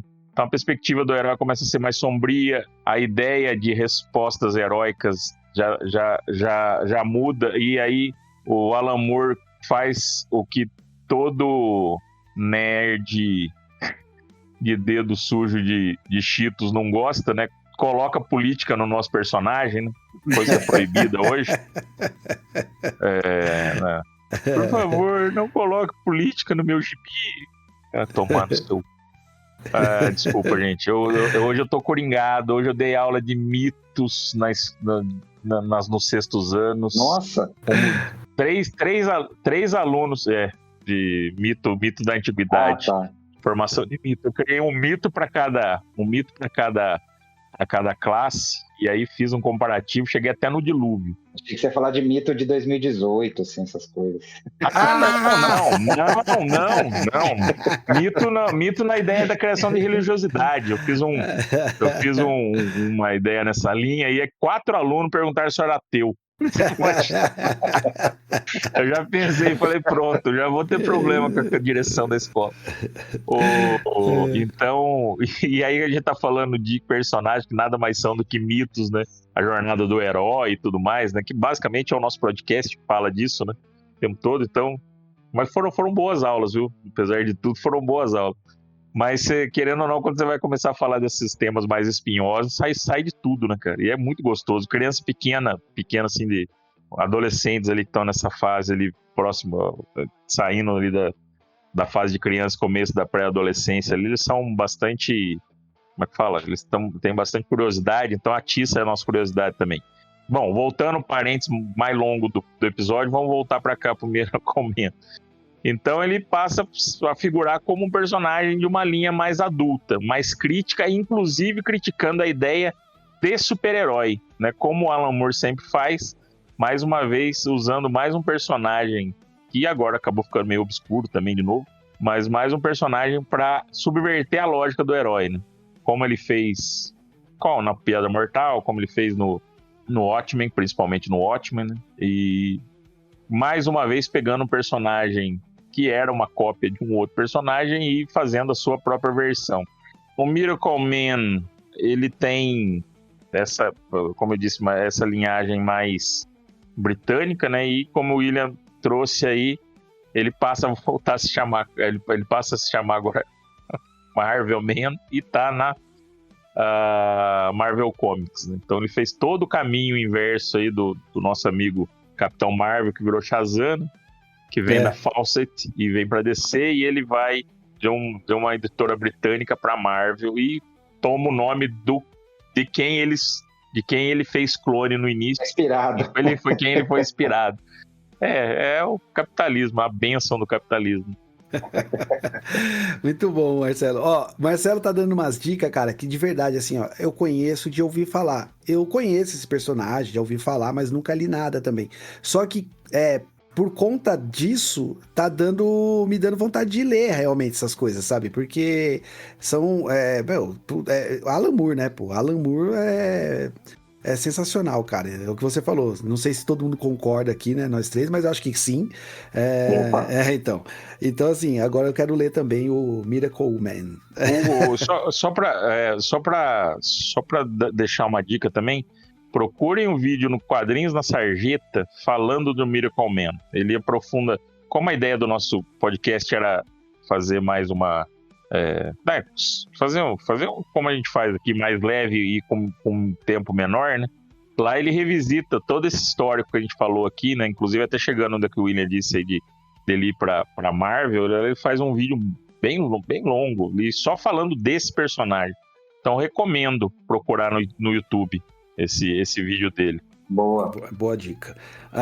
Vou trazer então minha quarta indicação. Vocês vão ficar bravos comigo agora, mas eu preciso indicar esse personagem porque, pra mim, de novo, como eu falei do Gavião Negro, né, que pra mim ele é um dos grandes personagens da DC, eu vou trazer agora, pra mim, né, sempre pra mim, porque ele não figura entre os grandes personagens da DC na editora. Pra mim eu vou trazer o segundo melhor personagem da Marvel, na minha opinião, e que eu acho que por isso que ele é subestimado, porque eu gosto tanto desse personagem, mas eu vejo pouca coisa, principalmente atualmente, assim. Não, até que não, vai. Mas, assim, a fase atual eu não conheço, mas ele passou por umas fases bem ruins, assim. Eu não vejo esse cara como um personagem de primeiro escalão da Marvel. E aí vocês podem discordar de mim. Ele é criado pelo Stan Lee e pelo Bill Everett, com contribuições do Jack Kirby. Ele estreou em 1964 na revista Daredevil número 1, que é o Demolidor, né, cara? Mano, de verdade, assim, ó, eu gosto primeiro do Homem-Aranha, é o meu personagem favorito da Marvel, por N motivos, inclusive motivos errados, mas eu gosto. Só que, cara, o segundo personagem que eu mais gosto da editora é o Demolidor, cara, e eu acho que ele não figura entre os grandes personagens da editora, sabe? Eu acho que ele não tá no mesmo nível de Homem-Aranha, ele não tá no mesmo nível de Capitão América, ele não tá no mesmo nível do Hulk, ele não tá nem no mesmo nível do Thor, por exemplo.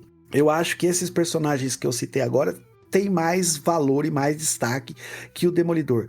Mas o Demolidor, cara, o Demolidor é um personagem que você tem que trabalhar com ele sempre na cozinha do inferno, cara. Ele funciona muito bem na cozinha do inferno. O Demolidor, ele é como o Batman em Gotham. O Batman, pra mim, ele funciona em Gotham. Quando o Batman sai de Gotham, eu acho que ele não funciona tão bem, sabe? Quando o Batman se envolve em desastre cósmico, quando ele tem que ir pra outra dimensão, combater o alienígena, etc., assim, eu acho que ele não funciona. E é igual o Demolidor. Quando o Demolidor precisa lutar com o Thanos, eu não acho que ele funciona. Mas quando ele precisa lutar com o Rei do Crime, quando ele precisa lutar com o Mercenário, eu acho que ele funciona, sabe? Mas eu ainda acho que ele não tem essa relevância toda na editora, mano. É um personagem tão complexo, cara, o Matthew Murdock, mas tão complexo. Primeiro, ele é um cara cego que ele desenvolve poder através dos outros sentidos. Então, tipo assim, ele não enxerga, mas ele tem uma espécie de radar, ele ouve muito bem, ele tem o tato, ele tem os outros sentidos super desenvolvidos, olfato, etc. E ele tem uma sacada que até a entrada do Frank Miller, quando o Frank Miller começou a escrever o Demolidor era um personagem muito... Ele não era nem segunda prateleira, ele era terceira para quarta. Mas quando o Frank Miller entra, ele tem uma ascensão, porque o Frank Miller inclui na história do personagem, diversos elementos ali que o personagem traz até hoje. E eu acho que um dos principais elementos dele é o personagem católico. Mano, isso é de um dilema tão foda, mano, que dá pra se trabalhar tanta coisa, sabe? Porque ele é um cara que se veste de demônio, que combate o crime à noite, mas que durante o dia ele é um advogado e católico, cara. Então, assim, ó, é uma duplicidade, é uma ambiguidade muito foda no personagem que eu acho que poucos escritores conseguem trabalhar com isso, sabe? O cara que é demônio à noite, que não respeita as regras, e o cara que é o respeitador das regras durante o dia, o católico devoto ali, que entra em conflito com o que ele fez da noite passada, sabe? Mas, assim, apesar de ultimamente ter tido bons escritores, né? Eu acho que o Matthew Murdock ainda pena um pouco, assim, sabe? Ele, ó, pra vocês verem, mano, o Michael Bendis já escreveu o Demolidor, foi uma fase excelente. O Frank Miller, já falei, né? O Ed Brubaker escreveu o Demolidor, é outra fase foda. O Mark Waid trouxe uma fórmula ali diferente pra ele. Eu, de verdade, assim, eu não gosto tanto dessa fase do Mark Waid, apesar de saber o valor que ela tem. E, ultimamente, aí, ele estava sendo escrito pelo Chip Zdarsky, né? Que é um baita escritor também, que estava numa fase muito legal também. Mas, assim, apesar de tudo isso, dele ter bons escritores, dele ter essa ambiguidade foda, dele ter todo esse passado dele que ele carrega, né, cara? Que dá pra se trabalhar muita coisa. Eu ainda não vejo ele como um personagem do primeiro escalão na Marvel. Eu não sei o que vocês pensam, né, a respeito. Até no próprio MCU ele foi tratado assim. Apesar as séries na época da Netflix serem excelentes e eles insistirem que era todo o mesmo universo, tanto que você via lá Clarim Diário, né? Quadro dizendo da Batalha de Nova York, não sei o que e tal. Você não via ele se encontrando com os outros personagens da editora, né? Só encontrou lá com o Punho de Ferro, com o Luke Cage e com a Jessica Jones. Com a Jessica Jones. E aí, cara, e ficavam naquele mundinho deles ali. No filme do Homem-Aranha ele fez uma aparição que eu achei legal. É verdade. É legal, é legal. E hoje em dia, com as séries lá, tudo na Disney, então aí ele apareceu na série da Mulher Hulk, agora tem a própria série dele, então talvez eles o integrem um pouco mais. Porém, e eu acho que o ator que o faz também fica legal, ele tem um cara de Matt Murdock, assim, tem um jeito, até me lembra, até achei interessante a escolha do ator. Mas mesmo assim parece que ele ainda é segundo escalão no MCU, não parece? Não sei, dá essa impressão pra vocês? Total. Talvez porque ele fica muito restrito à Cozinha do Inferno, mas eu acho que lá ainda também deixam ele meio que em segunda divisão, assim, é a impressão. E é como se falou, cara, um personagem, teve vários autores foda trabalhando nele. Teve uns caras, assim, que definiram o personagem para sempre, especialmente o Frank Miller na fase dele, eu acho que é essencial foi essa virada de chave do personagem, que o gibi dele tá para ser cancelado, né, porque o Frank Miller entrou. E aí, ele é, inclusive, o último personagem criado da fase, vamos assim, criativa, vamos assim dizer, sei lá que a gente pode falar isso do próprio Stan Lee, né? Mas que o Stan Lee foi aquele universo Marvel primordial, começou com um quarteto, vai pra Hulk, depois Thor, não sei o que lá e tal. O Demolidor é o último, depois aí foram surgindo outros autores entrando e foram criando novos personagens, mas daquela fase de núcleo, assim, de começo de Marvel, ele é o último dessa fase ali, e que criou junto com o criador do Namor, né, o Bill Everett. Bill Everett. Então, pô, é um personagem muito legal. E realmente essa impressão eu também tenho. Ou seja, eu não sei o que acontece, né? O cara teve autores bons trabalhando com ele, é um personagem com visual legal, com background, com uma história legal, e mesmo assim insistem em deixar ele para escanteio um pouquinho, né? Eu não sei o que acontece com o personagem, mas é uma pena, é um personagem da hora. Vou falar pra você, eu faço as suas palavras. Na Marvel, depois do Homem-Aranha, quem eu mais gosto é o Demolidor também. Caramba, hein? Sério mesmo? Você achava que era o Capitão América, que era o Hulk, né? Homem de Ferro? Capitão América, lógico. Capitão América, o símbolo do patriotismo, a bunda da liberdade, né?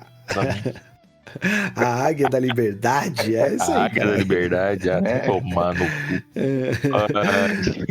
E pra vocês verem, né? O Homem de Ferro, que era mais série B, que acho que o Demolidor até, Nossa, hoje em dia tá no alto escalão, né? Hoje em dia é alto escalão. Mas do MCU. Hoje em dia é alto escalão. É verdade. Nossa, era série B mesmo, hein? Cara, eu vou falar pra você que Nossa, eu falo pra você que eu gostava do Homem de Ferro, mesmo antes, assim, sabe? Muito por conta daquele jogo de fliperama. Arcade. E arcade, isso, que tinha ele. Gostava muito por conta daquele personagem, daquilo O Marvel Super Heroes? Marvel Super Heroes, isso. Depois teve o Marvel vs Capcom, que aí substituíram ele pelo Máquina de Combate. Né?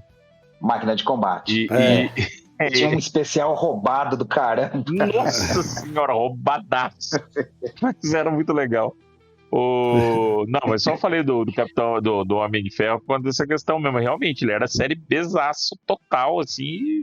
Então, mas ele era um personagem, o Homem de Ferro era um personagem subestimado, era um personagem que precisava ser trabalhado e alcançou esse patamar. Só que eu acho que o Demolidor não alcançou ainda, mesmo tendo série na Netflix, mesmo tendo ótimos escritores, eu acho que ele ainda não alcançou. Mesmo sendo o melhor filme de todos os tempos com o Ben Affleck.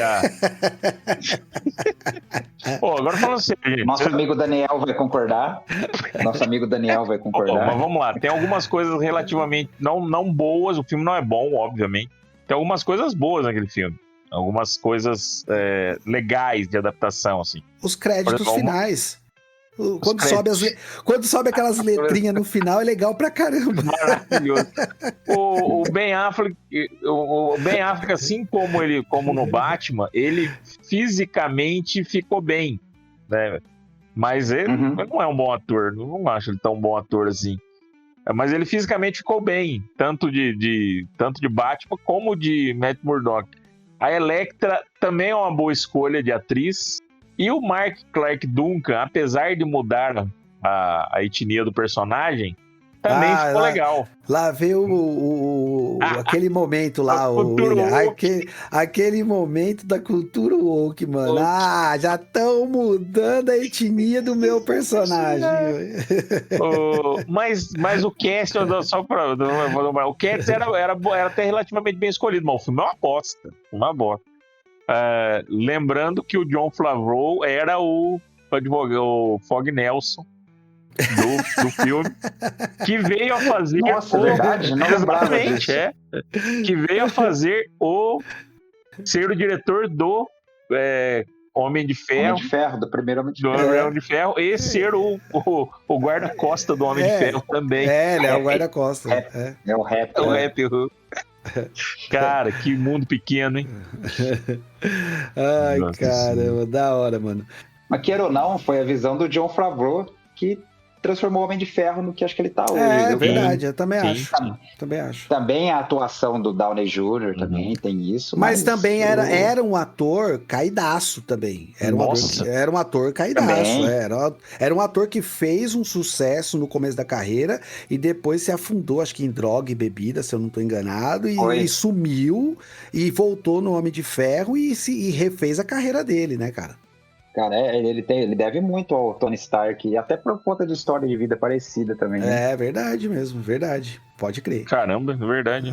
É verdade. Todas essas questões, o demônio na garrafa, bicho. Demônio na garrafa. Boa! Caraca. Vamos pra nossa última rodada, então, pra gente encerrar aqui? Bora então lá. Vai lá, William. Traz o seu último personagem aí subestimado pra gente saber quem é. Eu vou falar de anime, mangá ainda, de outro classicão, já falei de Dragon Ball, vou falar de outro queridinho dos brasileiros aqui, que é Cavaleiro do Zodíaco. E meu subestimado é o Shun, Cavaleiro de Bronze de Andrômeda. Ah, não, velho. Que... Lá, já começou, viu quanto ele é subestimado? Não, mas falar pra você. Queria o amigo. Mano, ele segue. O irmão dele que fudeu ele, mano. Porque se o irmão dele tivesse deixado ele ir lá pra terra pra Osasco, lá onde ele ia ser mandado. Ilha da Rainha da Morte. lá pra Osasco ou Guarulhos, eu não lembro onde queria ser mandado lá, velho. Ele teria ficado forte, velho. Não teria passado por tudo que ele passou. Agora, mano, mandaram o cara pra Alphaville, velho. Daí é foda, mano.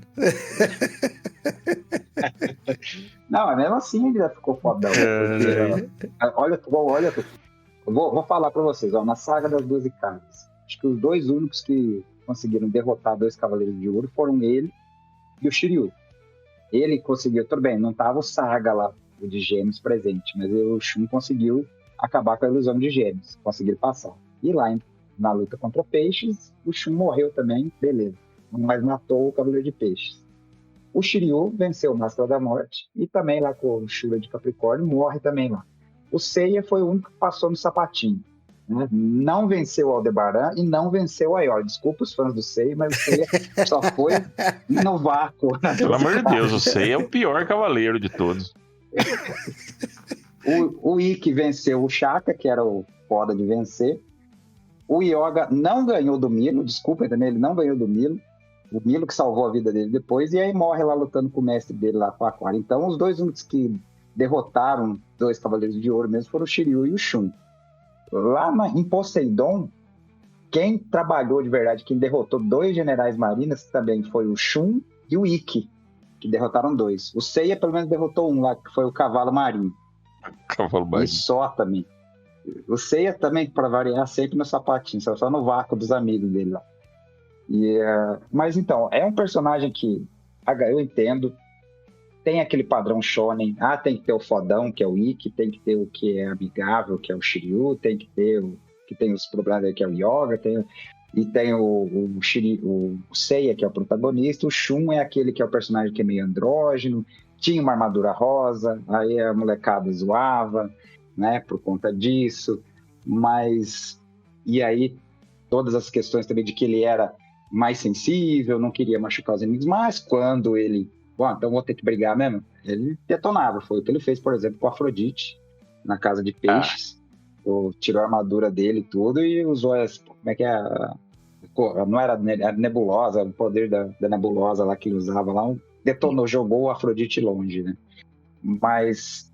Então, a Amazona de Afrodite, a Amazona de Peixes. Né? E aí, Zoeira, cara... né? Não, então... Mas para vocês verem o quanto que é nessa adaptação recente aí de um anime em CGI que a Netflix fez, decisão errada na minha visão também. Tem que colocar uma menina porque são 5 caras, não sei o que lá, não vão colocar uma personagem feminina. Quem escolheram? O Shun, para ser a versão feminina. E a escolha óbvia, porque era quem tinha armadura rosa, porque era quem era mais sensível. E não, cara, podia ter escolhido o Cisne, podia ter escolhido, né, sei lá, o Shiryu para ser, por exemplo, um rei, né, de Amazona de Dragão. Amazona de Dragão, isso também não. Mas foram pelo caminho mais fácil, escolha triste, na minha visão. Porque é bom ter personagens com espectros diferentes, assim. Não, acho que mas você não entendeu. Eu tô sendo meio woke também. Você tá sendo woke total, porque, menino total usa azul, menina usa rosa, velho. Tá, é claro, isso daí a gente já sabe já, mano. Não sei por quê. Então, né? Não, um cara usar armadura rosa, não pode, né? Não, eu só vou concluir, então. E na saga de Hades, quem que o Hades escolheu para ser o corpo dele, né? De quem ele foi possuir o corpo? Do Shun. Então tá explicado agora, entendi. Pô, piorou sua fala. Mano, a quinta série tá foda que eu tô me segurando. Tá foda, quinta série tá foda. Eu sei que é. Eu sei. Pelo nível da zoeira, vocês veem o quanto que o Shun é subestimado. Ele é um personagem que merecia mais crédito. É um personagem legal, coitado. Ai, caramba. Fala, Marcelo. É fácil gostar do Ikki. É fácil gostar do Ikki, do Shiryu. Né? Agora eu quero ver gostar do Shun. É verdade. Não, mas isso é verdade. Você tem razão. É mais fácil gostar do Ikki. Até porque é o melhor cavaleiro de todos é o Ikki. Mas, Exatamente. assim, é o mais fácil. Subestimado de todos os tempos. O Ikki é o Batman dos cavaleiros, né? Mais ou menos. O Ikki que foi pra Osasco, caralho. Por isso que ele ficou fodão daquele jeito lá, mano. Ele ia pra Osasco e na folga, ele ia a pé pro Itatinga, se divertia um pouquinho. Por isso que ele ficou foda. Uma curiosidade que eu não sabia, faz pouco tempo que eu fiquei sabendo disso até, acho que foi meu filho que me contou, até que viu, tava pesquisando, vendo coisa de cavaleiros até. O Ikki é tão fodão e ele é o único cara até hoje que usou armadura de Fênix. Nem na antiguidade, lá que eles contam, nas outras gerações de cavaleiros, nunca teve alguém que conseguiu vestir armadura de Fênix. Caralho. Só o Ikki. Tem isso daí, tem essa mesmo, tem essa coisa aí. Ele é fodão. Pô, acho que foi você mesmo que tinha falado já isso daí em algum momento. Boa. Cavaleiro Cor-de-Rosa. Cavaleiro Cor-de-Rosa não tem o mesmo valor dos outros cavaleiros, também acho. Verdade. É isso aí. Tinha que ter. É verdade, não tô zoando não, cara. O cavaleiro Mas o Shun não tem o mesmo valor dos outros cavaleiros, não, mano. Eu já vi gente que falar que gosta do Seiya, que é o principal. Já vi gente falando que gosta do Ikki, que é fácil de se gostar. Já vi gente gostando do Shiryu, que também é fácil. Já vi gente até falando que gosta do Cisne, velho. Mas do Shun... Nossa senhora. É verdade. Que é esse gosto estragado, cara? Mas do Shun ninguém gosta, bicho. Ninguém gosta. É verdade. O Yoga é soviético, né? Não, o Yoga é foda. O Yoga é foda, mano. É soviético. O Yoga tem uma história fodida. Católico também. A mãe tá congelada católico, lá, mano. Verdade, católico. Tem tudo isso aí. Católico que defende a deusa Atena, vai entender. É normal, mas... Não, pula essa parte. Não fala, Marcelo, não fala. Fala seu personagem, Marcelo. Não, preciso fazer um parênteses da ideia que eu tive para refazer a história do Cavaleiro Zodíaco da Netflix, cara. Tem que falar. Cara, você quer ver nerd otaku rasgar o cu desse tá batendo em mim aqui. Se colocasse o Ikki de mulher e ela sendo a fodona de falar assim, meu irmão é muito fraco, vou eu pausar. Ai, caraca, ia fuder. Pode crer. Você ia ver que, nossa senhora, Netflix. Depois que eu escutei que os caras estavam preferindo a Paramount comprar a Warner, a Netflix, por conta da cultura woke. Que acaba DC, né? Ai, gente do céu, eu ia falar pra você, gente. Pelo amor, nego brigando por capitalista é demais. Ai. Sorte que tem feriado essa semana de novo. Boa. Marcelo, traz a sua última rodada aí, vai, mano. Nós já, coringamos demais já. Vamos lá. O próximo personagem tem o mesmo perfil dos outros dois que eu trouxe, os outros três que eu trouxe. É um personagem que no início parece um outro personagem também. É o Espectro, que ele é criado por um dos criadores, por um dos co-criadores do Super-Homem, é o Jerry Siegel, que cria ele, um autor judeu, já que ele tá falando de religião também, vamos trazer o dele. E o Espectro é criado como um espírito, um instrumento de vingança, muito parecido com outro personagem da Marvel, que teve um filme tão bom quanto o do Demolidor, que é o nosso amigo motoqueiro, fantasma, dependendo da versão que você fala. Que também começou como um espírito de vingança, né? Só que o Espectro, ele vai sofrendo, na minha visão, de um problema que se cria quando você começa a dar muito poder para um personagem só.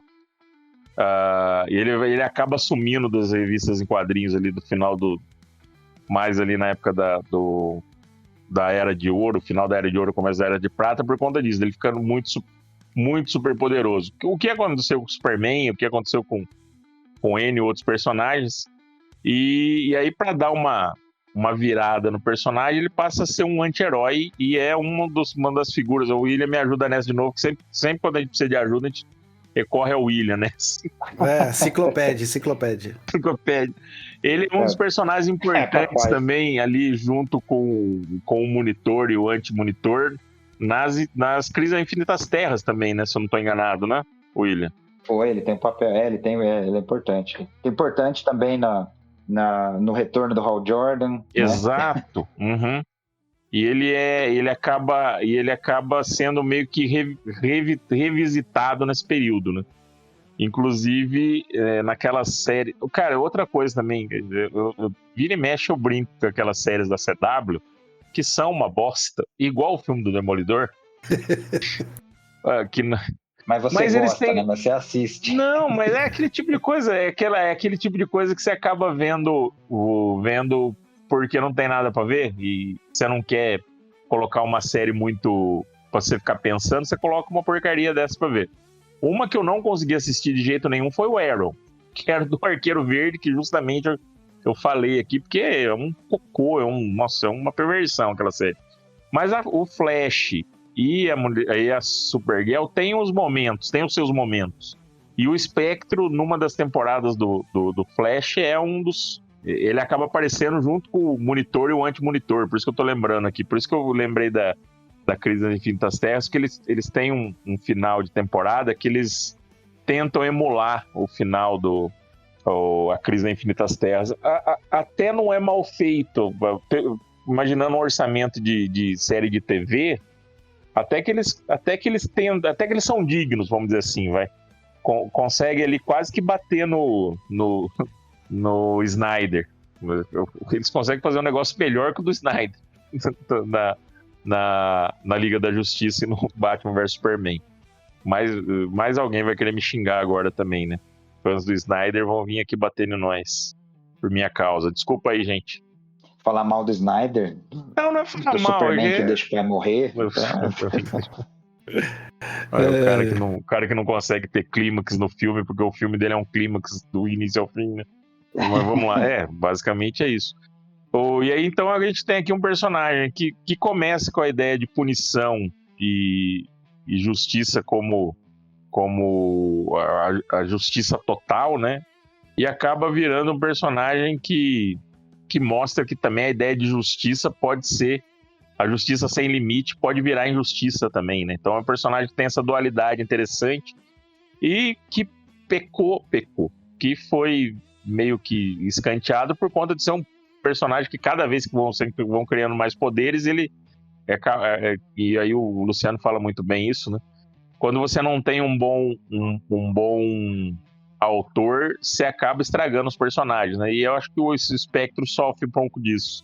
É um personagem bom, é um personagem que tem conteúdo, que poderia ser melhor trabalhado, mas por conta dessa ideia de sempre jogar o Deus Ex Machina, sempre ter um personagem nessa linha, ele acaba sendo usado dessa forma e acaba ficando, por ser muito poderoso, acaba ficando raso, né? Basicamente um Superman da série B, né? Porque é um personagem raso que todo mundo gosta, que eu não sei porquê. Brincadeira, gente. Brincadeira, pessoal. É só provocação. Não sei se eu gosto do Superman, é só zoeira. É que eu não consigo deixar sem zoar ele. Fora que o Espectro é importante, um fio condutor numa das histórias consagradas da editora também, O Reino da Manhã, né? Reino da Manhã. O pastor lá, o Norman McKay. Ele é importante pra história. Reino da Manhã. Mas você percebeu que ele sempre aparece nesse tipo de história? Meio deslocado do eixo, porque quando precisa de alguém que faça buscar alguém do passado ou fazer uma ligação com, vamos realinhar a ordem dos planetas, umas coisas meio porque, como eu disse, porque em algum momento não conseguiram trabalhar o personagem como algo corriqueiro, né? E é um personagem que tem estofo, né? Não é tão raso assim. Mas beleza, mais um pro Luciano pesquisar depois pra nós aí. Não, esse daí eu também, conheço de vista. Conheço de vista. Sabe aquele assim, ó, sabe aqueles duelos que os caras fazem, tipo assim, Homem de Ferro ou Hulk? O Hulk. Hulk ou Batman? Hulk. Hulk ou Superman? Hulk. O Marcelo tá fazendo um duelo, tipo assim, ó, Espectro ou Questão? Não conheço nenhum dos dois. Espectro, não sei, nunca li. Não é borracha. Não sei, nunca vi nenhum dos dois. Eu tenho o Arqueiro Verde. Então o Arqueiro Verde porque é o único que eu conheço. Eu lembro a hora Que eu vi Arrow, porque vi Arrow. eu vi Arrow, que o Arqueiro nem é verde, é preto. Vamos lá, vou trazer minha última. Oi. Não, fala, tome cuidado com quem você vai escolher o último, porque dadas as nossas listas aí, vão nos acusar de sermos DCzetes, hein? Só tá falando de personagem da DC? Verdade mesmo. Não, o meu último personagem foi o Demolidor. E agora, aí teve. É verdade. Teve o Homem Borracha que eu falei, né? Teve o Gavião, verdade. Eu falei bastante da DC também. Mas agora o último vai ser da Marvel de novo, cara. Que é o personagem. Então tá. É o personagem que eu considero o mais subestimado de todos. Porque apesar do Demolidor eu ter falado que eu não acho ele primeira prateleira, ele figura claramente ali na segunda. É claro isso pra mim.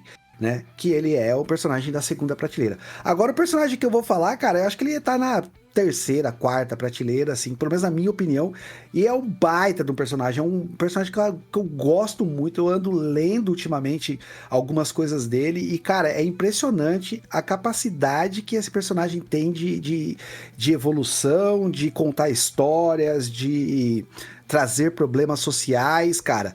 Que não vou falar o nome ainda, vou falar quem criou. Ele é criado pelo Doug Moench, acho que é isso que fala, e Don Perlin.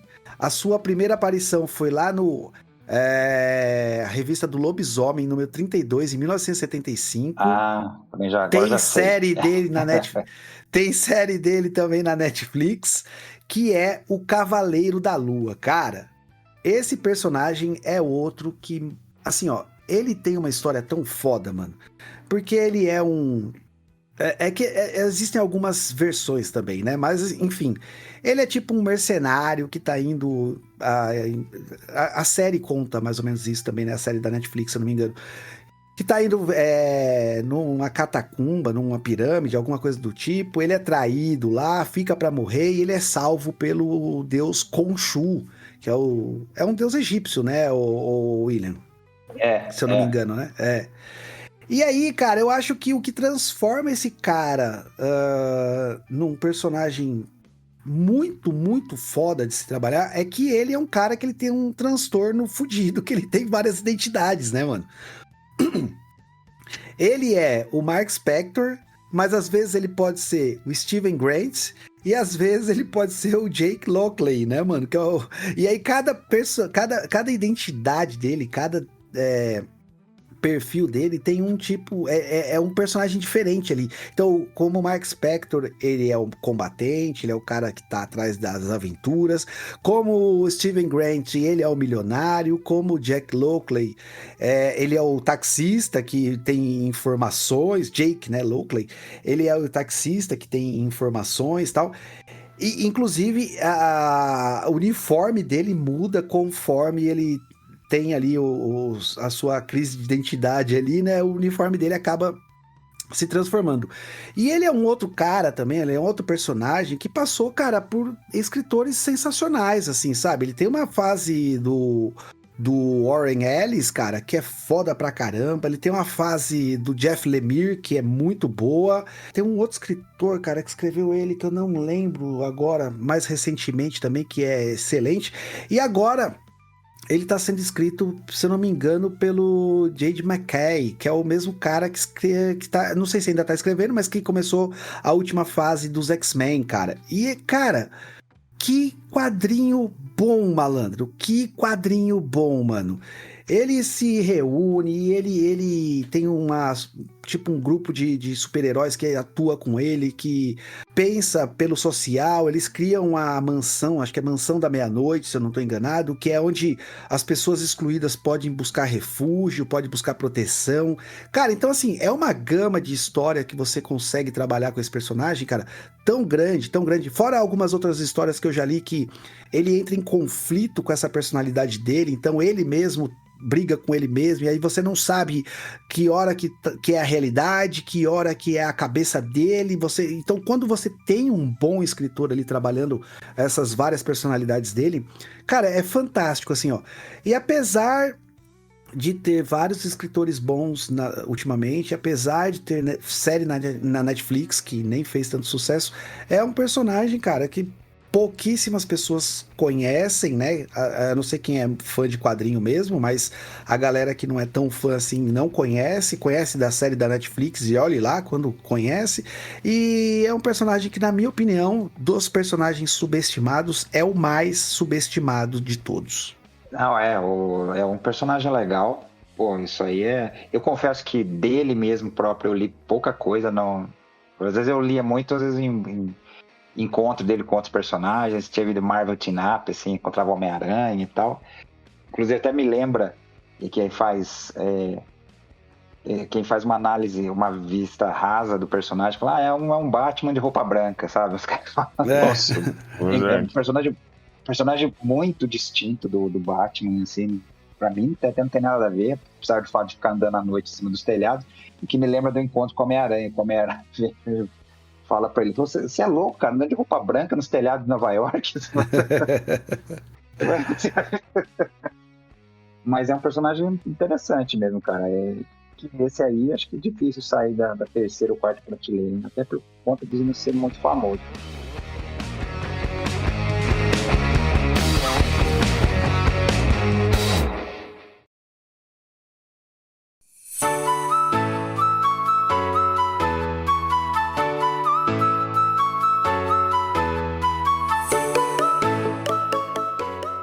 E assim chegamos ao fim de mais um episódio do Manifesto do Caos. Nossos sinceros agradecimentos a você que esteve conosco até aqui, acompanhando, refletindo e, de certa forma, construindo esse debate junto com a gente. E se esse episódio te fez pensar, questionar ou até discordar, já cumpriu o seu papel. Então fortalece o projeto, deixe o seu comentário, avalie a gente com 5 estrelas no Spotify ou no seu agregador favorito.